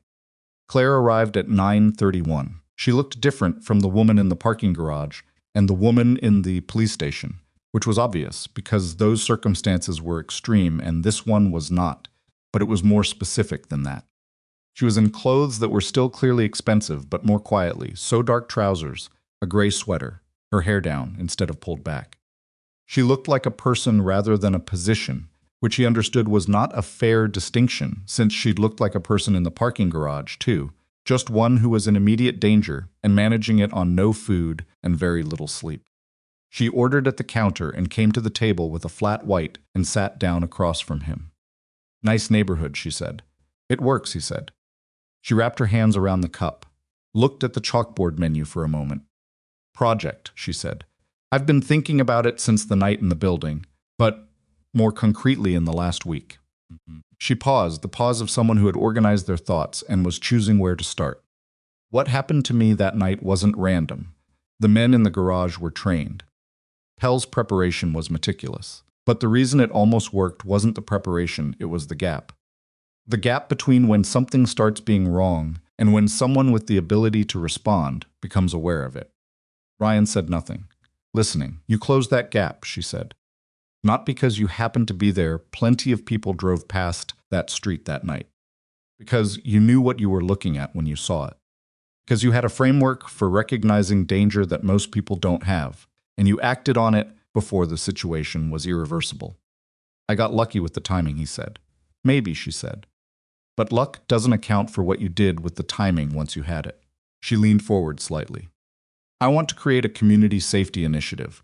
Not a security company, not a self-defense program, something different. Program focused on awareness and early recognition. Teaching ordinary people, building staff, transit workers, neighborhood volunteers, how to identify a situation before it reaches the point where the only options left are confrontational ones. Ryan looked at his cup. De-escalation, he said. De-escalation. Situational awareness. How to get help fast. What to look for, she said. The goal isn't to make people fighters. The goal is to close the gap. To create more people who know how to look at a street at 2 in the morning and see what's actually there. He was quiet for a moment. That's not a simple program, he said. I know, she said. Awareness training without a physical component is incomplete, he said. And a physical component without the right instructors becomes a liability. You need people who can teach the thinking, not just the technique.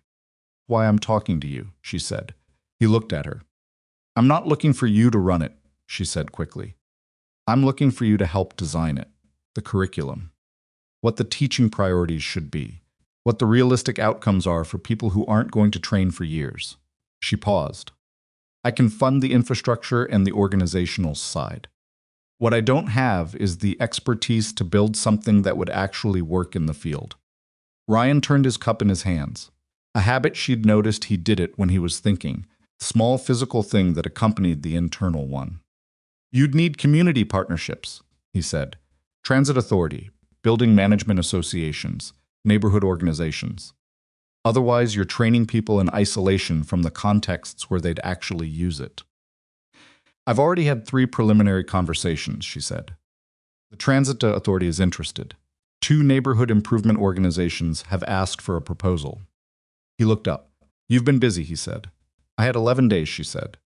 And I don't do well when I don't have something to build. He looked at the window. The street outside was ordinary morning people, with coffee cups and dogs and strollers, the slow, regular rhythm of a neighborhood at 9:30 on a Friday. My schedule is not flexible, he said. I have sessions 6 days a week, most of them booked through the next 4 months. And I have a daughter. I know, she said. I'm not asking you to restructure your life. I'm asking if you'd be willing to consult on the design. A few hours a week at your pace. At my pace, he said. At your pace, she said. He was quiet for long enough that she thought he might be working toward no, and she was already organizing herself for that, deciding she could find another consultant, find someone else with the right background. That it was a reasonable outcome, and she should not take it personally because she'd met this man 11 days ago in a parking garage and had no particular claim on his time. Tell me about the Transit Authority conversations, he said. She told him. He asked 3 questions specific. Technical questions about the scope and the existing safety culture and how the training would be integrated into existing protocols, and she answered them as specifically as she could and said when she didn't know, which she tried to do honestly. By the time their cups were empty, they had the shape of something. Not a plan, a shape. The rough outline of what a real plan might eventually look like, which was further than she'd expected to get in a single conversation, and further than he'd probably intended to go when he'd said coffee, not lunch. I have a session at 1. He looked at the time on his phone. I have to go, he said. I know, she said. Thank you. It's a conversation, he said. Don't thank me for a conversation. He stood, picked up his jacket. Lily, he said, not quite looking at her. On Saturdays she goes to a drawing class at the community center on Ashby. She's been asking me to bring someone to see her work. She's been working on something for 3 weeks, and he stopped. Started again.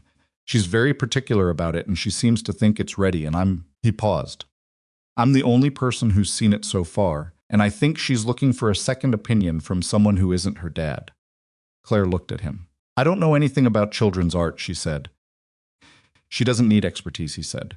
She needs someone who'll actually look. A beat. Saturday, what time? Claire said. 11, he said. I'll text you the address. He left. She sat at the table with her empty cup and watched through the window as he walked down Clement Street in the direction of his studio. And she thought about the shape of a plan, and about a child who was particular about her work, and about how strange it was that the events of a single night could rearrange the landscape of a life so thoroughly that 11 days later you were sitting in a coffee shop talking about community safety. Initiatives with a man you'd met in a parking garage. She thought it should feel stranger than it did. Saturday was clear and cold, the kind of November morning that was honest about the season without being cruel about it, and the community center on Ashby had the warm, slightly chaotic energy of a building, hosting 6 different programs simultaneously. The drawing class met in a room on the second floor with large windows and tables pushed together in a horseshoe shape, and when Claire arrived at 10:58, she found Ryan already there, standing near the door with his hands in his jacket pockets, and the expression of a parent waiting, slightly alert, slightly bored, trying not to look like he was doing either. "She's finishing something," he said. "Okay," Claire said. They stood near the door. Through the window, in the door they could see the class 8 children in various states of completion, the instructor moving between them, and at the far table a small girl with Ryan's coloring and her hair in 2 uneven braids that had probably been neat when she left the house that morning and were definitely not now. "She does her own hair," Ryan said, noticing Claire noticing the braids. "She's been doing it herself since she was 6. She doesn't always—" He paused. "I used to try to fix it, and she'd look at me like I'd suggested something terrible." "The braids are fine," Claire said. "I know," he said. "I've made my peace." The instructor said something to the class, and the girl at the far table looked up, looked at the door, and her face did the thing children's faces did when they spotted the person they'd been hoping to see, a complete, unself-conscious brightness that adults spent most of their lives learning to moderate. She gathered her papers quickly, said something to the instructor, and came through the door at a pace that was technically not running. "You came," she said, looking at Claire. "I came," Claire said. "Dad said you might not," she said with the casual directness of a child who had not yet learned to soften this kind of information. "Lily," Ryan said. "It's true," Lily said to Claire, not defensively, just as a fact. Then she held up the papers in her hands. "I've been working on this for 3 weeks. It's a series. Do you want to see?" "Very much," Claire said. They sat at a bench in the hallway while Lily laid out the pages one by one, explaining each one with the focused precision of an artist who'd thought carefully about what she was trying to do and wanted to make sure the viewer understood the intent. They were pencil drawings, detailed in the specific areas she cared about, and deliberately loose in the ones she'd decided weren't the point. The series was of a waterfront. Claire didn't know which one, but Ryan apparently did, because something in his expression changed when he saw the pages laid out in sequence. Claire looked at each one. Actually looked. The way she looked at data and at problems and at the faces of people she was trying to understand. She didn't perform looking. She just did it. "This one," she said, pointing to the 3rd page. "The way you drew the light on the water. It's different from the others. You changed how you were holding the pencil." Lily looked at her sharply. "How did you know that?" "The marks are different," Claire said. "Softer. More sideways. On the other ones you were pressing straight down." Lily stared at the page, then she looked at her dad. Then back at Claire. "The instructor said the same thing," Lily said. "That it was different. But she said she didn't know why." "Now you both know why," Claire said. Lily picked up the 3rd page and looked at it for a long moment with the serious, private concentration of someone who was learning something about their own work. Ryan was watching his daughter and not looking at Claire, but she was aware of him, the way you became aware of someone after you'd been in genuine danger with them, a particular attentiveness that had nothing to do with attraction initially, and everything to do with the fact that you'd seen how. They moved when it mattered, and that didn't go away. Lily carefully stacked her pages back in order and held them to her chest. "Can I show you the waterfront?" she said to Claire. "It's the one on Brennan Street. That's where I did these. Dad takes me sometimes when the weather's okay." Claire looked at Ryan.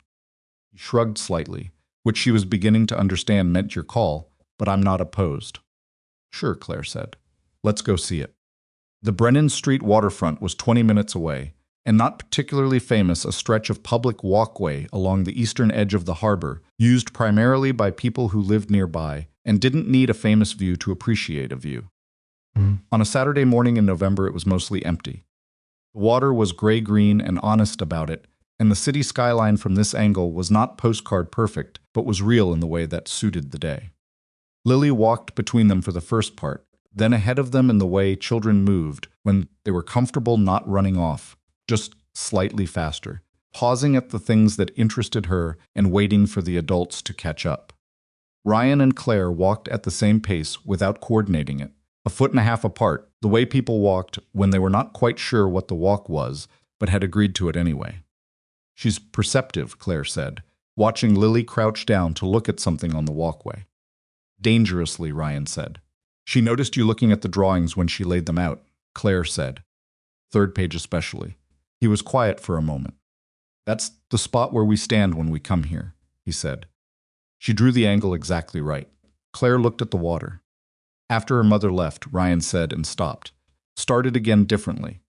After Lily's mother decided she didn't want the life we'd built, Lily was 4. I spent about 6 months being I wasn't good. I was functional, but I wasn't good. And what got me out of it wasn't anything I did deliberately. It was just that Lily kept needing me to show up, and I kept showing up. And eventually the showing up became the thing itself instead of just something I was doing until I felt better. Claire didn't say anything.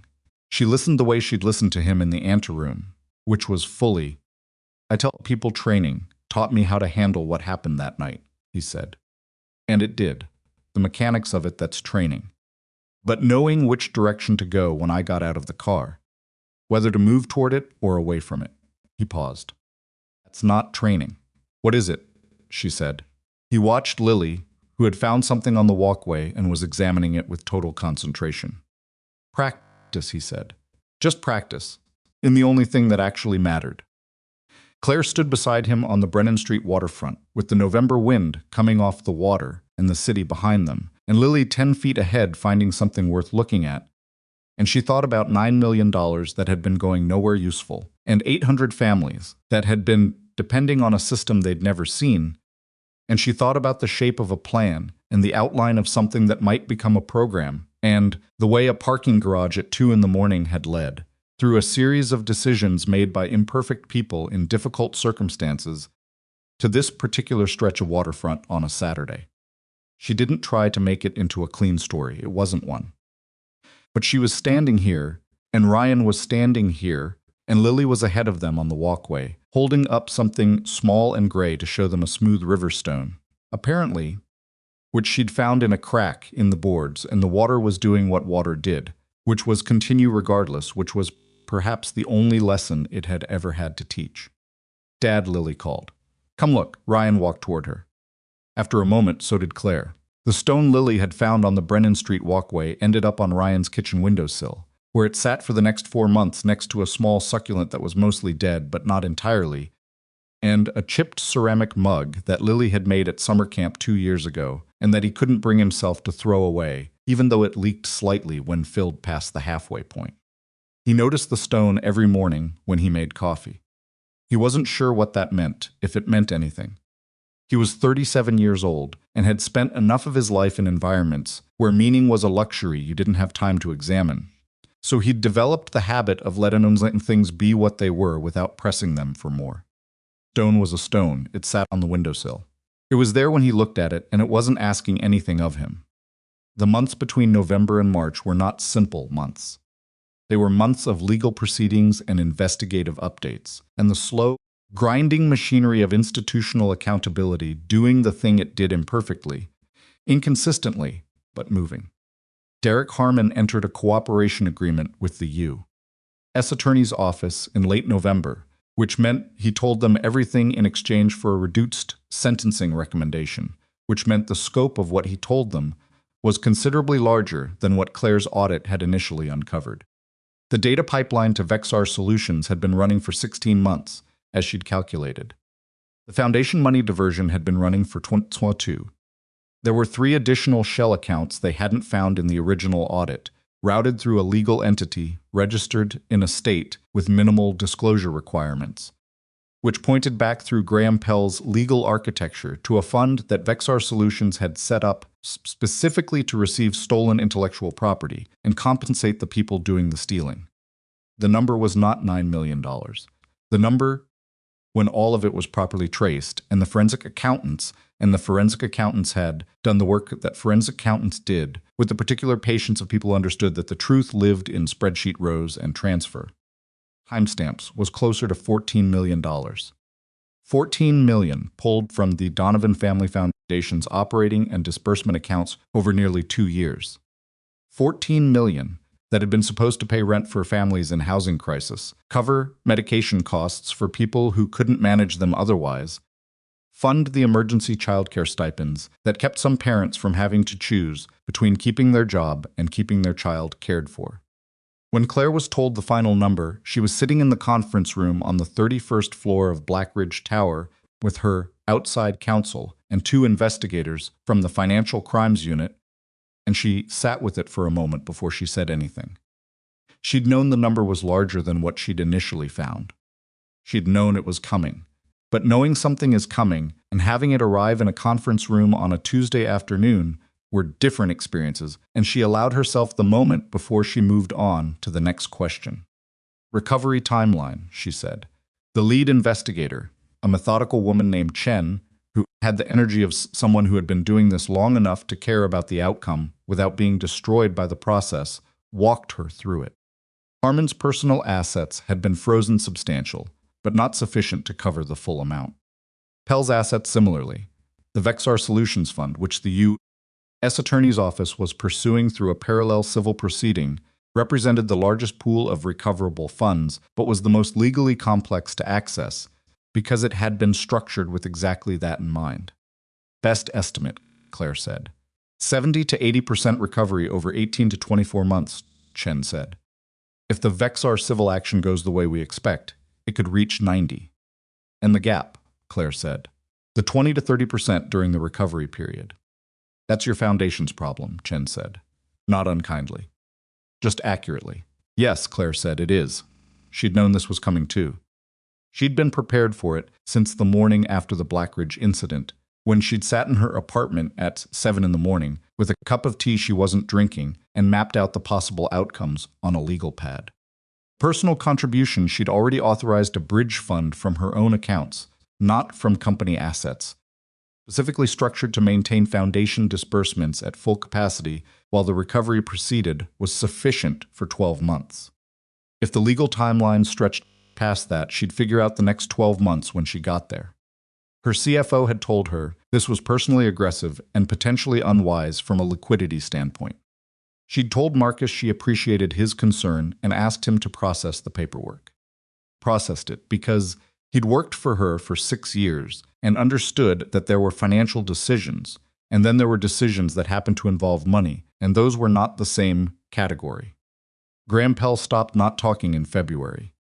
He didn't cooperate the way Harmon had. There was no full disclosure, no sitting across from investigators and answering questions for 6 hours.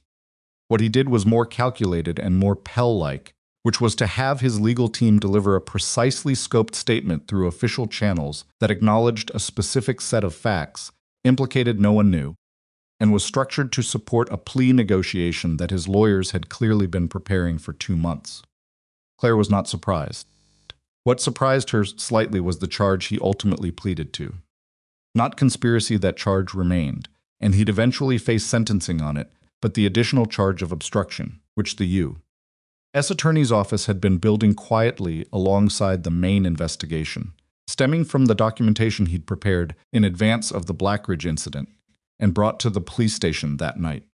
Timestamps on those files, and the metadata trail that showed when they'd been created and on what device, had become a thread that the investigators had pulled carefully and consistently for 3 months. What it unraveled was the fact that Graham Pell had known, at least 4 days before the night at Blackridge, that Claire was close to the evidence. Had known, specifically, because he'd had access to her internal communications through a monitoring protocol he'd installed under the pretense of a cybersecurity audit 18 months prior. He'd been watching her email and her internal messaging for a 1.5 years. He'd known about the compliance flag the same day she'd received it. He'd had 4 days to prepare the private contractors, coordinate with whoever was managing the Harmon situation, and build the documentation package that was designed to bury Ryan Mercer's account under a layer of legal complexity that most people without resources wouldn't be able to fight through. When Detective Vasquez called Claire to walk her through this development, Claire sat at her desk and listened to all of it without interrupting. "The monitoring protocol," she said when Vasquez finished. "My internal communications for 18 months. Yes," Vasquez said. "Which means he knew everything I was doing in that time. Within the company's communication systems. Yes." Claire looked at her desk, at the laptop, at the phone. "He was in every board meeting," she said. "Every strategic discussion. Every time I talked to the compliance team about other companies' regulatory situations, he was listening to both sides of those conversations." "Ms. Donovan," Vasquez said, not interrupting, just present. "I know," Claire said. "I know." She stopped. Didn't finish the sentence, because the word she needed wasn't one that would mean anything said to a detective over the phone. It was a word for what it felt like to have the architecture of your professional trust systematically hollowed out from the inside by someone who'd been standing in the room while you built it. She didn't have the right word. She just had the feeling. "He's going to plead to both charges," Vasquez said. "The U.S. attorney expects sentencing by late spring." Combined with the civil recovery from the Vexar Fund, the Foundation's position improves significantly. "Yes," Claire said. "Thank you, Detective." She hung up. She sat at her desk for 4 minutes without doing anything, which was unusual for her and which Dana, her assistant, registered through the glass wall of the office with the kind of attentiveness that 6 years of working for the same person produced us. Dana brought in a cup of coffee that hadn't been requested and set it on the desk without comment and left, which was exactly the right thing to do. And Claire thought not for the first time that she should tell Dana more often how much she valued her, and that she consistently didn't do it often enough. She drank the coffee. Then she picked up her phone and called Ryan.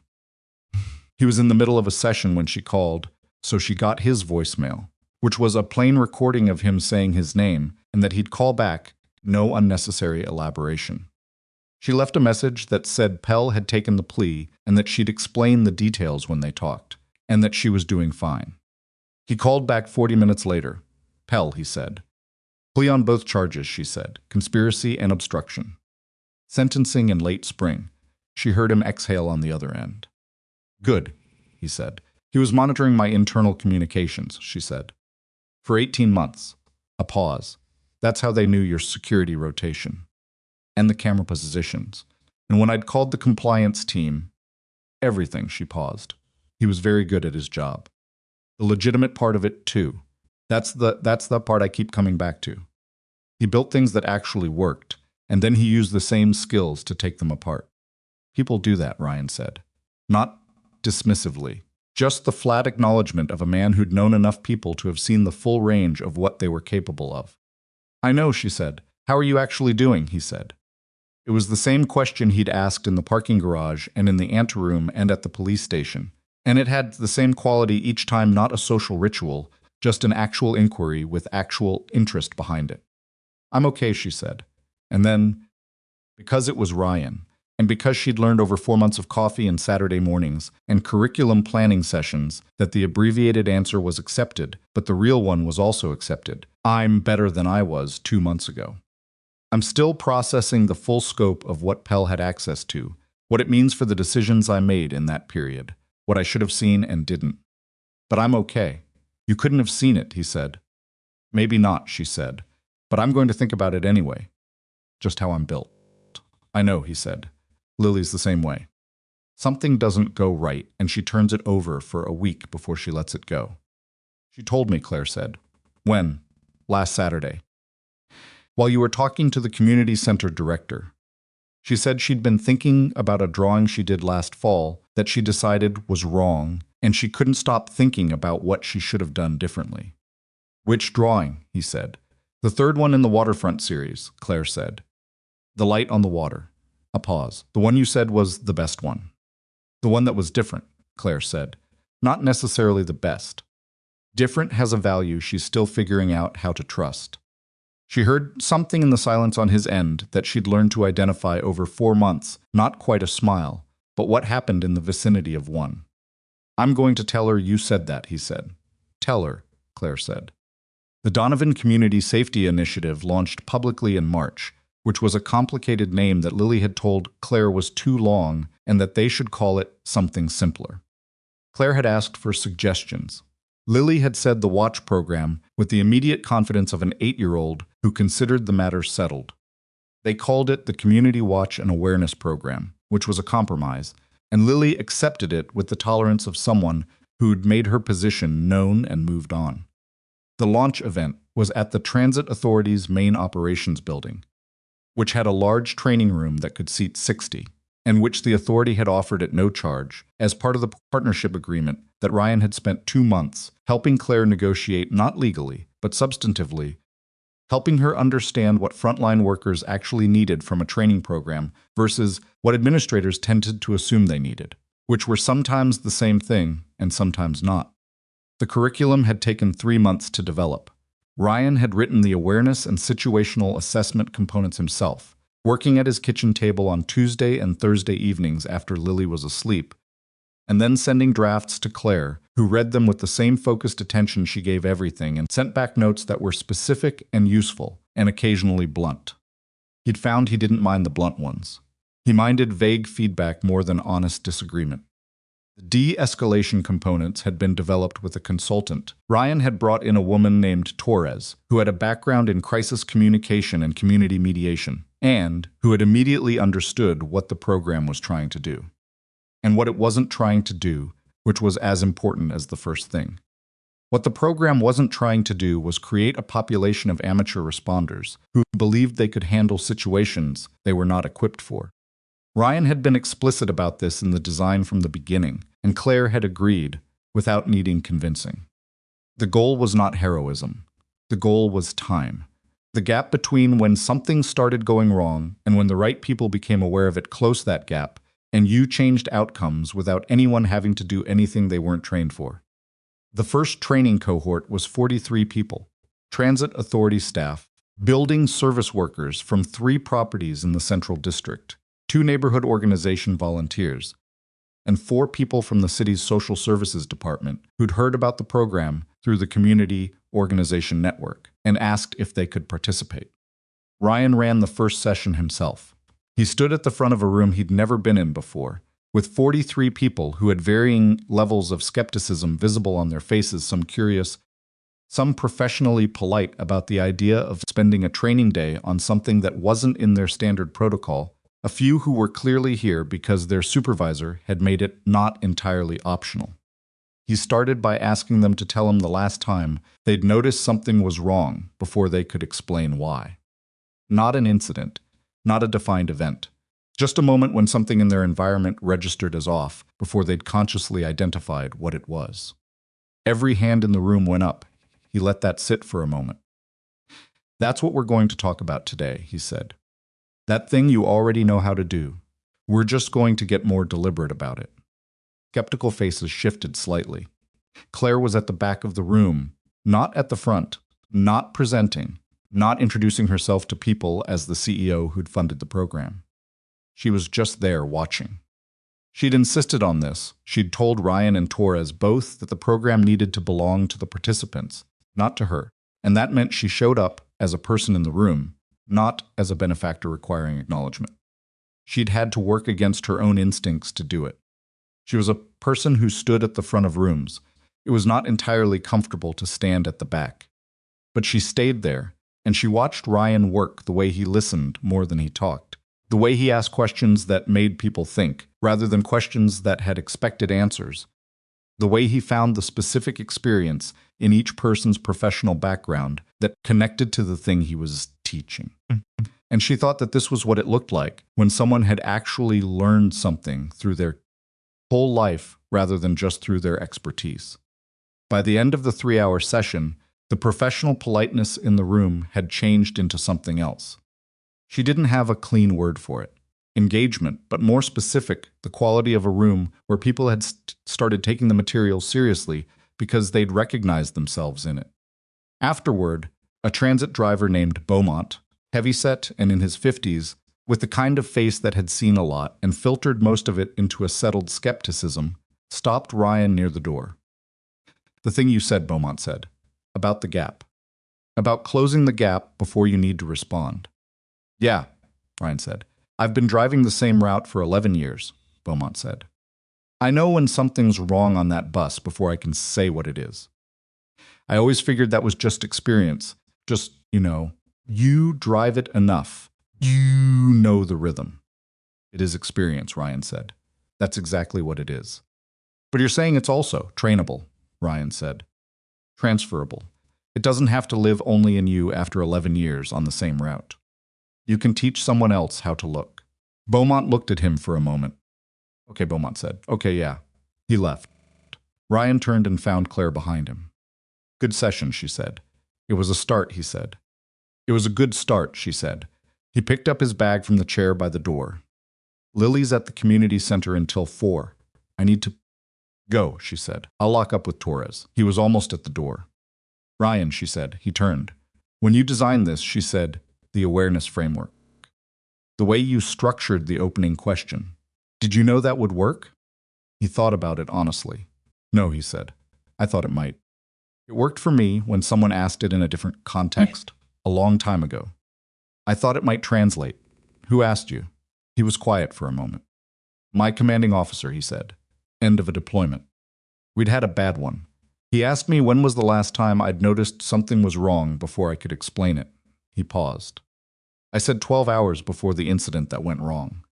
He said, why didn't you say anything? I said, because I couldn't explain it yet. Another pause. He said that was going to be the thing we worked on. Claire looked at him. Did you, she said. For the next 6 years, he said. Yeah. He left. She stood in the room that was emptying out, with the chairs still in their training arrangement, and the whiteboard still covered in Ryan's handwriting, not bullet points.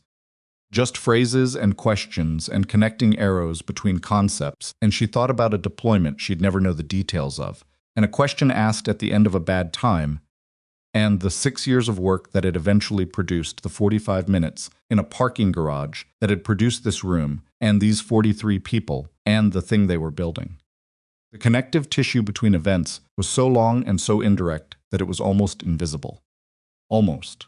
Sentencing for Graham Pell happened on a Thursday in late April. 7 years, federal facility, with parole eligibility at 5. His legal team had argued extensively for less. The judge had considered the arguments and declined to find them fully persuasive. The obstruction charge, specifically the premeditated construction of false documentation designed to invert the account of what had actually happened and expose a man with no stake in the situation, to criminal liability, had weighed heavily. And the judge said so in the sentencing statement in language that was precise and not especially gentle. Claire read the statement in full, twice. Derek Harmon's sentencing came 3 weeks later, 4 years, with the cooperation agreement reducing what would otherwise have been substantially more. He'd given them Vexar Solutions' internal structure, the names of the people who'd received the data, the specific transactions that connected the stolen intellectual property to Vexar's successful contract bids. The civil action against Vexar Solutions was still proceeding, but the criminal picture was complete. The Vexar civil settlement came through in June, 83% recovery of the total diverted amount. Combined with the frozen assets from Harmon and Pell and the bridge funding Claire had provided, the Foundation's accounts were made whole not immediately, not without months of careful accounting and legal coordination, but fully and without a single disbursement being missed by any of the 812 families currently in active programs. Claire was in her office when Chen called with the final number. That's complete recovery, Claire said. Effective complete, Chen said. The remaining 17% gap has been covered by the bridge funding you authorized. From the Foundation's perspective, operationally, there is no gap. Claire leaned back in her chair. Outside the window, the city was doing what cities did in June Bright, indifferent, full of its own business. The sliver of Hargrove Street was visible between buildings, as always. The parking structure entrance was there if she looked for it. She didn't look for it specifically. She just let it be part of the view. Thank you, she said to Chen. For everything, that's the job, Chen said. But you're welcome. On the last Saturday of June, Ryan took Lily to the Brennan Street waterfront, the same way he'd done periodically since she was 5, and had decided it was one of the good places. It was a warm evening, the kind that arrived in the city a few times each summer and made people remember why they lived here, the light doing the specific thing it did over water in late afternoon, Neither dramatic nor subtle, just exactly what it was. Claire was already there when they arrived. This was not an accident. They'd arranged it the way they'd been arranging Saturday things for 7 months now, not formally, not with any explicit conversation about what the arranging meant, just with the gradual ease of people who'd found that certain hours of the week were better with a particular someone in them. Lily ran ahead to the spot she'd drawn in the series, the specific angle where the light looked the way she wanted it to look, and stood there with her arms crossed in the satisfied pose of someone checking a reference against memory. Still right, she said, to no one in particular. Ryan and Claire reached the walkway railing and stood at it together, the harbor spread out in front of them, the city behind them, the June light doing its work on the water. "Foundation's whole," Claire said. "I know," he said. "You texted." "I know I texted," she said. "I wanted to say it out loud, too." He looked at the water. "All of them," she said. "All 812. Nobody missed a payment. Nobody lost the support while we were fighting to get it back." He nodded. "Does it feel the way you thought it would?" he said. She thought about it. "Yes and no," she said. "I thought it would feel like winning. It feels more like returning. Like getting something back to where it should have been all along." "That might be more useful than winning," he said. "It might be," she said. Lily came back from her spot and inserted herself between them at the railing the way she did, not seeking permission, just occupying the space because it was there and she wanted to be in it. "The light's the same," she said, "as in the drawing." "Good memory," Claire said. "I don't use memory," Lily said, with the slight indignation of an artist whose process had been mischaracterized. "I use looking." Ryan looked at Claire over the top of Lily's head. Claire pressed her lips together, looked at the water. "That's better," Claire said to Lily. "You're right." Lily seemed satisfied with this and leaned on the railing and looked at the harbor with the focused, unself-conscious attention of a child who had not yet learned to be embarrassed by simply looking at something because she wanted to see it. They stood there for a while. Ryan thought about the stone on the kitchen windowsill. He thought about 14 years and the things they'd taught him and the things they hadn't, and about the particular night in November that had turned out to contain more than it looked like from the outside. He thought about the first question his commanding officer had ever asked him that changed how he understood what he was actually for, and about the fact that questions like that didn't stop being true just because the context changed. He thought about the difference between moving through your life and being present in it. He'd spent years confusing efficiency for presence, keeping up with everything, falling behind in nothing, producing the functional outputs of a father and a professional and a person, and only gradually understanding that the outputs were not the point. The point was harder to name. It lived in the space between what you did and why you did it, and it required, more than anything else, the willingness to stop performing the role and just be in the place. He was in the place. Claire thought about a different version of this evening, the version where she had gotten to her car without Ryan stepping out of that street, where the drive had been taken, and the server had been wiped, and the evidence had disappeared into the legal architecture that Pell had built to receive it. She thought about that version with the detached precision she brought to worst-case analysis, running it far enough to understand its consequences, and then letting it go, because it hadn't happened. What had happened instead was this. She thought about what the version of herself from November would make of the current version standing at a waterfront railing on a June evening, watching an 8-year-old study the light on the water, beside a man who'd once stepped between her and 6 people because the alternative had seemed wrong to him. The November version would have found this improbable, would have cataloged all the reasons it didn't fit the shape of her life as she'd understood it. The November version had understood her life incorrectly. That happened. You built a model of what your life was, and you operated according to it, efficiently and with conviction, and then something came along and showed you that the model had missing variables. The healthy response was to update the model. She was updating the model. "Dad," Lily said. "Yeah," Ryan said. "When we come here in the fall, can we bring the drawings?" "The series." "I want to see them here." "We can do that," he said. "All 5 of them," she said. "In order." "In order," he confirmed. Lily seemed satisfied. She went back to looking at the water. Claire looked at Ryan. There was something she'd been thinking about saying for a few weeks, Not a large thing, not a declaration, just a true thing that she'd been carrying around and that felt like it belonged outside her head rather than inside it. "I'm glad you were on Hargrove Street that night," she said. He looked at her. "I know that's obvious," she said. "I know you know that. She paused. "I spend a lot of time thinking about contingency, about what the variables are and which ones you can control. And that one you being on that street at that time, that's not a variable anyone controlled. That's just what happened." She looked at the water. "I don't know what to do with that, exactly, but I'm glad." He was quiet for a moment. "I drove past," he said. She looked at him. "The first time," he said. "When I first came around the corner, I saw her, you and I kept driving. I got about half a block down and I stopped." She said nothing. "I sat there for probably 4 or 5 seconds," he said. "And I thought about Lily and the medicine and how tired I was and how I didn't know anything about what I was looking at, and then I turned around." He said it plainly, not as confession, not as self-deprecation, just as the true account of what had actually happened. "Why?" she said. He thought about it. "'Cause I'd already seen it," he said. "And once you've seen something, not doing anything about it is also a choice. It's just a less visible one." Claire looked at the water for a long moment.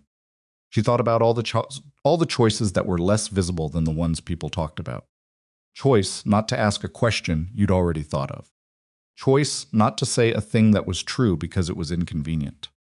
The choice to drive half a block and stop and sit for 5 seconds and then turn around. The less visible choices were, in her experience, the ones that actually built a life. Not the dramatic ones. Not the decisions made under pressure with 6 men in a parking structure and everything on the line. Those moments mattered. She would not pretend they didn't. But they were built on the foundation of the smaller choices, the daily and invisible ones, the practice of seeing and responding and showing up with honesty, even when a different choice was readily available. "Lily," she said. Lily looked up from the railing. "Your drawing of the light," Claire said. "The third one in the series. You said you'd been thinking about it. About what you should have done differently." "I decided it's okay," Lily said. "What changed?" Claire said. Lily thought about this with genuine seriousness. "I looked at it again," she said. "And I decided the part that looks wrong is actually just different from the other ones. And different isn't the same as wrong." She shrugged, with the ease of someone who had completed a long internal argument and reached a conclusion. "So I stopped thinking about it." Claire looked at her. "That's a very good lesson," she said. "I know," Lily said. "I figured it out myself." Ryan made a sound that was not quite a laugh, and Claire made one too, and Lily looked between them with the mild satisfaction of someone who'd said a true thing and had it land properly. The light over the harbor was dropping toward evening now, the angle changing the way the water looked, deepening the colors without announcing itself. The city was doing its city things behind them, full of its own narratives, most of which would never intersect with theirs, and some of which already had in ways nobody had mapped. There was nothing resolved about people, Claire thought. Harmon would serve his time and come out the other side still himself, shaped by it, but not fundamentally remade by it the way people were. Hell would do the same. The foundation would operate and run its programs, and some of the families had helped find their footing, and some wouldn't, because that was how things worked in the world, where individual determination was real and mattered, and was also not the only variable. Community Watch program would train its cohorts, and some of them would use it, and some would forget it. And somewhere in that imperfect transmission, the gap would close a little, not everywhere. Not permanently, just in the specific moments where a specific person happened to be paying attention. That was enough. It had to be enough, because it was what was available. She was 30 years old, or she would be next month, and she'd built a company and a foundation, and had trusted people who had used that trust against her, and had found her way through the other side of it not unscathed but intact. And she was standing on a waterfront in June, with a man who had turned his car around, and a child who had figured out the difference between wrong and different. It was not nothing. That was in fact quite a lot. Ryan put his arm around her shoulders, not dramatically, not as the culmination of a moment, just the way people touched each other when they were standing next to each other, and it was the natural thing to do. She leaned into it slightly. Lily, who had noticed everything since November, and had said almost nothing about any, of it because she was 8, and also because she was watching and waiting the way children watched and waited for the things they cared about, leaned against Ryan's other side and looked at the harbor. 3 people on a waterfront at the end of a June day. Not a clean story. Not a version of events that had no cost, no loss, no permanent record of the things that had gone wrong. Just 3 people who had come from different directions and ended up in the same place, and who had decided, each in their own way and in their own time, that the place was worth being in, and that the company was worth keeping, and that the light on the water impermanent, unrepeatable, available only to those who happened to be looking when it came, was worth the trouble of paying attention. The evening settled around them. They stayed until the light was gone, and then they walked home.